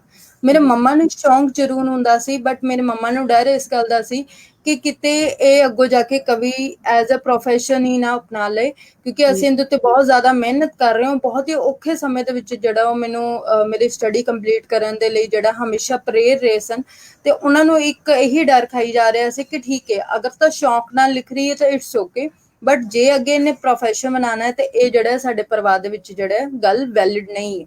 ਤੇ ਉਹਨਾਂ ਨੂੰ ਜਦੋਂ ਥੋੜਾ ਪਤਾ ਲੱਗਣਾ ਸ਼ੁਰੂ ਹੋਇਆ, ਉਹ ਇੰਨਾ ਕੁ ਜ਼ਿਆਦਾ ਸ਼ੌਂਕ ਰੱਖਦੇ ਸਨ, ਪਰ ਫਿਰ ਵੀ ਉਹ ਨਹੀਂ ਸੀ ਚਾਹੁੰਦੇ ਕਿ ਮੈਂ ਕਦੀ ਪ੍ਰੋਫੈਸ਼ਨ ਦੀ ਤਰ੍ਹਾਂ ਅਪਣਾਵਾਂ। ਤੇ ਇਹੋ ਜਿਹਾ ਸਮਾਂ ਬਣਿਆ ਕਿ ਕਈ ਵਾਰੀ ਮੇਰੇ ਅਹਿਸਾਸ ਮੇਰੇ ਇੰਨੇ ਕੁ ਅੰਦਰ ਫੁੱਟਣੇ, ਤੇ ਪਰ ਮੰਮਾ ਦੇ ਡਰ ਨਾਲ ਮੈਂ ਲਿਖ ਨਾ ਪਾਣਾ। ਤੇ ਮੈਨੂੰ ਯਾਦ ਹੈ ਕਿ ਜਦੋਂ ਮੈਂ ਨਾ ਇਕੱਲੇ ਕਮਰੇ ਦੇ ਵਿੱਚ ਸੌਂਦੀ ਹੁੰਦੀ ਸੀ, ਤੇ ਉੱਥੇ ਨਾ ਬਿਲਕੁਲ ਲਾਈਟ ਵਗੈਰਾ ਆਫ ਕਰਕੇ ਤੇ ਮੈਂ ਕਾਗਜ਼ ਫੜ ਲੈਣਾ, ਇੱਕ ਪੈਨਸਲ ਫੜ ਲੈਣੀ। ਪੈਨਸਲ ਇਸ ਕਰਕੇ ਕਿ ਜੇ ਪੈਨਸਲ ਨਾਲ ਜੋ ਵੀ ਲਿਖਿਆ ਹੋਏ ਉਹ ਆਰਾਮ ਨਾਲ ਮਿਟ ਜਾਂਦਾ, ਜੇ ਕੋਈ ਗਲਤ ਵੀ ਲਿਖਿਆ ਗਿਆ ਜਾਂ ਉੱਪਰ ਥੱਲੇ ਵੀ ਹੋ ਗਿਆ ਕੁਝ। ਤੇ ਮੈਨੂੰ ਯਾਦ, ਮੈਂ ਹਨੇਰੇ ਦੇ ਵਿੱਚ ਜਿਹੜੀ ਉਦੋਂ ਕਵਿਤਾ ਲਿਖਦੀ ਹੁੰਦੀ ਸੀ, ਜਿਹੜੇ ਮੇਰੇ ਵਲਵਲੇ ਫੁੱਟ ਰਹੇ ਹੁੰਦੇ ਸਨ, ਤੇ ਸਵੇਰੇ ਉੱਠ ਕੇ ਜਦ ਉਸ ਕਵਿਤਾ ਨੂੰ ਪੜ੍ਹਨਾ ਤਾਂ ਮੈਂ ਖੁਦ ਹੀ ਹੈਰਾਨ ਹੋਈ ਜਾਣਾ, ਇਹ ਮੈਂ ਲਿਖੀ, ਇਹ ਮੈਂ ਲਿਖੀ, ਇਹ ਮੇਰੇ ਵਲਵਲੇ। ਮਤਲਬ ਉਹ ਸਮਾਂ ਹੀ ਇੰਨਾ ਕੁ ਖਾਸ ਹੁੰਦਾ ਸੀ, ਇੰਨਾ ਕੁ ਭਾਰੂ ਹੋਇਆ ਹੁੰਦਾ ਸੀ ਮੇਰੇ ਉੱਤੇ ਕਿ ਮੈਂ ਆਪਣੇ ਵਲਵਲਿਆਂ ਨੂੰ ਰੋਕ ਨਹੀਂ ਸੀ ਸਕਦੀ ਔਰ ਫਟਾਫਟ ਕਾਗਜ਼ ਦੇ ਉੱਤੇ ਉਤਾਰਦੀ ਸੀ। ਪਰ ਜਦੋਂ ਉਹ ਸਮਾਂ ਨਿਕਲ ਜਾਂਦਾ ਸੀ, ਉਹ ਮੇਰੇ ਵਾਸਤੇ ਵੀ ਜਿਹੜਾ ਹੈ ਬਹੁਤ ਜ਼ਿਆਦਾ ਹੈਰਾਨੀਜਨਕ ਸਮਾਂ ਹੁੰਦਾ ਸੀ ਕਿ ਇਹੋ ਜਿਹੇ ਸ਼ਬਦਾਂ ਦਾ ਇਸਤੇਮਾਲ ਮੈਂ ਹੀ ਕਰ ਸਕਦੀ ਹਾਂ। ਨਹੀਂ, ਉਹ ਮੈਂ ਨਹੀਂ ਕਰ ਸਕਦੀ। ਉਹ ਤਾਂ ਕੋਈ ਖਾਸ ਹੀ ਆਤਮ ਸੀ ਜਿਹੜਾ ਉਸ ਸਮੇਂ ਜਿਹੜਾ ਹੈ ਉਹ ਸ਼ਬਦਾਂ ਨੂੰ ਇਸ ਤਰੀਕੇ ਦੇ ਨਾਲ ਮਾਲਾ ਦੇ ਵਿੱਚ ਪਰੋ ਗਈ ਕਿ ਉਹ ਕਵਿਤਾ ਬਣ ਗਈ। ਤੇ ਆਦਮਜੀਤ ਜੀ, ਤੁਸੀਂ ਇਹਨੂੰ ਐਜ਼ ਅ ਪ੍ਰੋਫੈਸ਼ਨ, ਜਿਸ ਤਰ੍ਹਾਂ ਕਿ ਤੁਸੀਂ ਕਿਹਾ ਕਿ ਤੁਹਾਡੇ ਮਦਰ ਵੀ ਨਹੀਂ ਸੀ ਚਾਹੁੰਦੇ, ਤੇ ਕੀ ਇਹਨੂੰ ਐਜ਼ ਅ ਪ੍ਰੋਫੈਸ਼ਨ ਕਿਉਂ ਨਹੀਂ ਅਪਣਾਇਆ ਜਾ ਸਕਦਾ ਕਵਿਤਾ ਨੂੰ? ਐਜ਼ ਅ ਪ੍ਰੋਫੈਸ਼ਨ ਕਿਉਂ ਨਹੀਂ ਅਪਣਾਇਆ ਜਾ ਸਕਦਾ? ਬੜਾ ਹੀ ਤੁਸੀਂ ਖਾਸ ਸਵਾਲ ਪੁੱਛਿਆ, ਕਿਉਂਕਿ ਸਾਡੇ ਸਮਾਜ ਦੇ ਵਿੱਚ ਲੜਕੀਆਂ ਨੂੰ ਆਮ ਤੌਰ ਤੇ ਇੱਕ ਵਸਤੂ ਦੀ ਤਰ੍ਹਾਂ ਜਿਹੜਾ ਉਹ ਦੇਖਿਆ ਜਾਂਦਾ ਹੈ, ਬੜੀ ਗੰਦੀ ਨਜ਼ਰ ਦੇ ਨਾਲ ਦੇਖਿਆ ਜਾਂਦਾ ਹੈ। ਪ੍ਰੋਫੈਸ਼ਨ ਦੀ ਤਰ੍ਹਾਂ ਅਪਣਾਉਣਾ ਤਾਂ ਬਹੁਤ ਦੂਰ ਦੀ ਗੱਲ ਹੈ, ਹਲੇ ਬਹੁਤ ਦੂਰ ਦਾ ਕੁਐਸਚਨ ਸੀ ਮੇਰੀ ਲਾਈਫ ਦੇ ਵਿੱਚ। ਜਦੋਂ ਦੇ ਮੈਂ ਲਿਖਣਾ ਸ਼ੁਰੂ ਕੀਤਾ, ਇੱਕ ਕਵੀ ਨੂੰ ਖੁਸ਼ੀ ਉਦੋਂ ਮਿਲਦੀ ਹੈ ਜਦੋਂ ਉਹਦੀ ਕਵਿਤਾ ਕਿਸੇ ਜਗ੍ਹਾ ਤੇ ਛਪੇ, ਤੇ ਜਦੋਂ ਕਵਿਤਾ ਛਪਣ ਵਾਸਤੇ ਅਸੀਂ ਕਵਿਤਾ ਭੇਜਦੇ ਹਾਂ ਬਿੰਗ ਅ ਗਰਲ, ਤੇ ਕੁਝ ਸਮੇਂ ਬਾਅਦ ਸਾਨੂੰ ਪਤਾ ਲੱਗਦਾ ਹੈ ਕਿ ਸਾਡੀ ਕਵਿਤਾ ਤਾਂ ਕੂੜੇ ਦੇ ਢੇਰ ਚੋਂ ਮਿਲੀ ਹੈ। ਖੁਦ ਨੂੰ ਕੱਢਣੀ ਪਵੇ ਆਪਣੀ ਕਵਿਤਾ, ਕਿਉਂਕਿ ਆਪਣੇ ਹੱਥ ਦੀ ਲਿਖਾਈ ਦੀ ਪਹਿਚਾਨ ਹੁੰਦੀ, ਠੀਕ ਹੈ। ਜਾਂ ਫਿਰ ਕੋਈ ਤੁਹਾਡੇ ਕੋਲੋਂ ਤੁਹਾਡੀ ਕਵਿਤਾ ਛਾਪਣ ਦੇ ਲਈ ਤੁਹਾਡੇ ਕੋਲੋਂ ਬਹੁਤ ਹੀ ਗੰਦੀ ਜਿਹੀ ਡਿਮਾਂਡ ਕਰੇ ਤੇ ਉਸ ਸਮੇਂ ਲੱਗਦਾ ਹੈ ਕਿ ਨਹੀਂ, ਕਿਸੇ ਦੇ ਨਾਲ ਕੰਪਰੋਮਾਈਜ਼ ਨਹੀਂ ਕਰਨਾ, ਕਵਿਤਾ ਨਹੀਂ ਛਪਦੀ ਨਾ ਛਪੇ। ਜੀ ਔਰ ਮੇਰੇ ਨਾਲ ਇੱਕ ਵਾਰੀ ਨਹੀਂ, ਦੋ ਵਾਰੀ ਨਹੀਂ, ਬਹੁਤ ਵਾਰੀ ਏਦਾਂ ਦਾ ਸਬਬ ਬਣਿਆ ਕਿ ਮੈਨੂੰ ਹਰ ਜਗ੍ਹਾ ਤੋਂ ਜਿਹੜਾ ਹੈ ਉਹ ਜਾਂ ਤਾਂ ਚੁੱਪ ਕਰਕੇ ਆਉਣਾ ਪਿਆ ਵਾਪਸ, ਤੇ ਜਾਂ ਫਿਰ ਜਦੋਂ ਮੈਂ ਉਹਨਾਂ ਨੂੰ ਜਵਾਬ ਦਿੰਦੀ ਹਾਂ ਉਸ ਗੱਲ ਦਾ ਵਿਰੋਧ ਕਰਦੀ ਹਾਂ ਜੋ ਕਿ ਗਲਤ ਹੈ, ਤੇ ਉੱਥੋਂ ਫਿਰ ਮਤਲਬ ਮੈਂ ਡੈਫੀਨੇਟਲੀ ਕਿ ਮੈਂ ਦੁਬਾਰਾ ਉਹਨਾਂ ਨਾਲ ਏਦਾਂ ਦੀ ਕੋਈ ਗੱਲ ਨਹੀਂ ਕਰ ਸਕਦੀ ਜੀ ਕਿ ਮੇਰੀ ਕਵਿਤਾ ਛਾਪੀ ਜਾਵੇ। ਜਾਂ ਇੱਕ ਦੋ ਵਾਰੀ ਜਿੱਥੇ ਮੇਰੀ ਕਵਿਤਾ ਛਪੀ ਹੈ ਇੰਟਰਨੈਸ਼ਨਲ ਮੈਗਜ਼ੀਨ ਦੇ ਵਿੱਚ, ਬਟ ਜਦੋਂ ਉਹਨਾਂ ਦੀ ਮੈਂ ਬਹੁਤ ਜ਼ਿਆਦਾ ਜਿਹੜੀ ਉਹ ਗੰਦੀ ਡਿਮਾਂਡ ਸੁਣੀ ਤੇ ਮੇਰੇ ਕੰਨ ਬਿਲਕੁਲ ਫਟੇ ਰਹਿ ਗਏ, ਤੇ ਮੈਨੂੰ ਲੱਗਾ ਕਿ ਨਹੀਂ, ਇਹ ਕਦੇ ਵੀ ਜਿਹੜਾ ਹੈ ਕੰਪਰੋਮਾਈਜ਼ ਨਹੀਂ ਹੋ ਸਕਦਾ। ਬੇਸ਼ੱਕ ਕਵਿਤਾ ਨਹੀਂ ਛਪਦੀ ਨਾ ਛਪੇ, ਕਿਉਂਕਿ ਮਨ ਦੇ ਵਿੱਚ ਇੱਕ ਸਬਰ ਲਿਆਣਾ ਬਹੁਤ ਜ਼ਰੂਰੀ ਸੀ। ਪਰ ਇੱਕ ਜਗ੍ਹਾ ਤੇ ਨਹੀਂ, ਦੋ ਜਗ੍ਹਾ ਤੇ ਨਹੀਂ, ਹਰ ਜਗ੍ਹਾ ਤੇ ਮੈਨੂੰ ਜਦੋਂ ਏਦਾਂ ਦੇ ਲੋਕ ਮਿਲਣੇ ਸ਼ੁਰੂ ਹੋਏ ਤੇ ਫਿਰ ਮੈਨੂੰ ਲੱਗਣਾ ਸ਼ੁਰੂ ਹੋਇਆ ਕਿ ਡੈਫੀਨੇਟਲੀ ਇਹ ਚੀਜ਼ ਜਿਹੜੇ ਹੈ ਨਾ, ਇਹ ਪੈਸ਼ਨ ਹੈ, ਇਹਨੂੰ ਪੈਸ਼ਨ ਹੀ ਰਹਿਣ ਦੇਵਾਂ, ਪ੍ਰੋਫੈਸ਼ਨ ਨਾ ਹੀ ਬਣਾਵਾਂ ਤੇ ਜ਼ਿਆਦਾ ਵਧੀਆ, ਕਿਉਂਕਿ ਮੈਨੂੰ ਲੱਗਦਾ ਕਿ ਮੈਂ ਵੀ ਸ਼ਾਇਦ ਉਸੇ ਭੀੜ ਦੇ ਵਿੱਚ ਖੜੀ ਹੋ ਜਾਵਾਂਗੀ। ਫਿਰ ਮੈਂ MSc ਮੈਥਸ ਕਰ ਰਹੀ ਸੀ ਔਰ ਡੈਫੀਨੇਟਲੀ ਮੈਨੂੰ ਨਹੀਂ ਸੀ ਇਸ ਚੀਜ਼ ਨੂੰ ਫੀਲ ਕਰ ਪਾ ਰਹੀ ਕਿ ਮੈਂ ਅਗਰ ਇਹਨੂੰ ਪ੍ਰੋਫੈਸ਼ਨ ਦੀ ਤਰ੍ਹਾਂ ਵੀ ਲੈ ਕੇ ਜਾਨੀ ਹੈ ਤੇ ਅੱਗੋਂ ਮੇਰਾ ਜਿਹੜਾ ਹੈ ਉਹ ਕਮਾਈ ਦਾ ਜ਼ਰੀਆ ਬਣੇਗਾ ਜਾਂ ਨਹੀਂ ਬਣੇਗਾ, ਔਰ ਨਾ ਹੀ ਮੈਂ ਇਸ ਕਾਬਿਲ ਹੋ ਪਾਈ ਸੀ। ਤੇ ਡੈਫੀਨੇਟਲੀ ਇਸ ਗੱਲ ਨੂੰ ਮੈਂ ਕਦੇ ਵੀ ਪ੍ਰੋਫੈਸ਼ਨ ਨਹੀਂ ਸੀ ਬਣਾ ਸਕਦੀ, ਔਰ ਨਾ ਹੀ ਮੈਂ ਕਦੇ ਸੁਪਨੇ ਦੇ ਵਿੱਚ ਸੋਚ ਸਕਦੀ ਹਾਂ। ਔਰ ਅੱਜ ਵੀ ਇਹ ਗੱਲ ਮੈਂ ਪ੍ਰਾਊਡਲੀ ਕਹਿ ਰਹੀ ਹਾਂ ਕਿ ਵਾਕਈ ਮੈਂ ਉਸ ਸਮੇਂ ਜਿਹੜਾ ਹੈ ਸਹੀ ਫੈਸਲਾ ਲਿਆ, ਜਿਹੜਾ ਮੈਂ ਕਵਿਤਾ ਲਿਖਣ ਦੇ ਕੰਮ ਨੂੰ ਜਿਹੜਾ ਮੈਂ ਪ੍ਰੋਫੈਸ਼ਨ ਨਹੀਂ ਬਣਾਇਆ, ਉਹ ਪੈਸ਼ਨ ਹੈ, ਉਹ ਮੇਰਾ ਸ਼ੌਂਕ ਹੈ। ਮੈਂ ਉਸੇ ਤਰੀਕੇ ਨਾਲ ਉਹਨੂੰ ਖੁਸ਼ੀ ਦੇ ਨਾਲ ਲਿਖਣਾ ਚਾਹੁੰਦੀ ਹਾਂ, ਨਾ ਕਿ ਮੈਂ ਉਹਨੂੰ ਗਮੀ ਦੇ ਨਾਲ ਲਿਖਣਾ ਚਾਹੁੰਦੀ ਹਾਂ। ਉਹਨੂੰ ਉਸੇ ਤਰੀਕੇ ਨਾਲ ਉਹ ਟੇਸਟ ਬਰਕਰਾਰ ਰੱਖਣਾ ਚਾਹੁੰਦੀ ਹਾਂ, ਕਿਉਂਕਿ ਜੇ ਮੈਂ ਇਸ ਨੂੰ ਪ੍ਰੋਫੈਸ਼ਨ ਬਣਾ ਲਿਆ ਤਾਂ ਡੈਫੀਨੇਟਲੀ ਬਹੁਤ ਸਾਰੇ ਤਰ੍ਹਾਂ ਦੇ ਜਿਹੜੇ ਹਰੇਕ ਤਰ੍ਹਾਂ ਦੀ ਸੋਚ ਦੇ ਜਿਹੜੇ ਲੋਕ ਹੈ ਉਹਨਾਂ ਨਾਲ ਵਾਹ ਵਾਸਤਾ ਪਏਗਾ। ਕੋਈ ਤੁਹਾਨੂੰ ਮੰਦਾ ਵੀ ਕਹੇਗਾ, ਕੋਈ ਤੁਹਾਨੂੰ ਚੰਗਾ ਵੀ ਕਹੇਗਾ, ਪਰ ਇਹਦੇ ਨਾਲ ਜਿਹੜਾ ਮੈਨੂੰ ਕੋਈ ਇਹ ਨਹੀਂ ਸੀ ਲੱਗ ਰਿਹਾ ਕਿ ਵਾਕਈ ਜਿਹੜਾ ਮੇਰਾ ਰੋਜ਼ੀ ਰੋਟੀ ਜੁਗਾੜ ਹੋ ਸਕੇਗਾ ਜਾਂ ਮੈਂ ਇੰਡੀਪੈਂਡੈਂਟਲੀ ਜਿਹੜਾ ਇਸ ਕੰਮ ਨੂੰ ਕਰ ਸਕਦੀ ਹਾਂ। ਜੀ, ਤੇ ਆਤਮਜੀਤ ਜੀ ਫਿਰ ਐਜ਼ ਅ ਪ੍ਰੋਫੈਸ਼ਨ ਤੁਸੀਂ ਕਿਹੜੇ ਫੀਲਡ ਨੂੰ ਅਪਣਾਇਆ?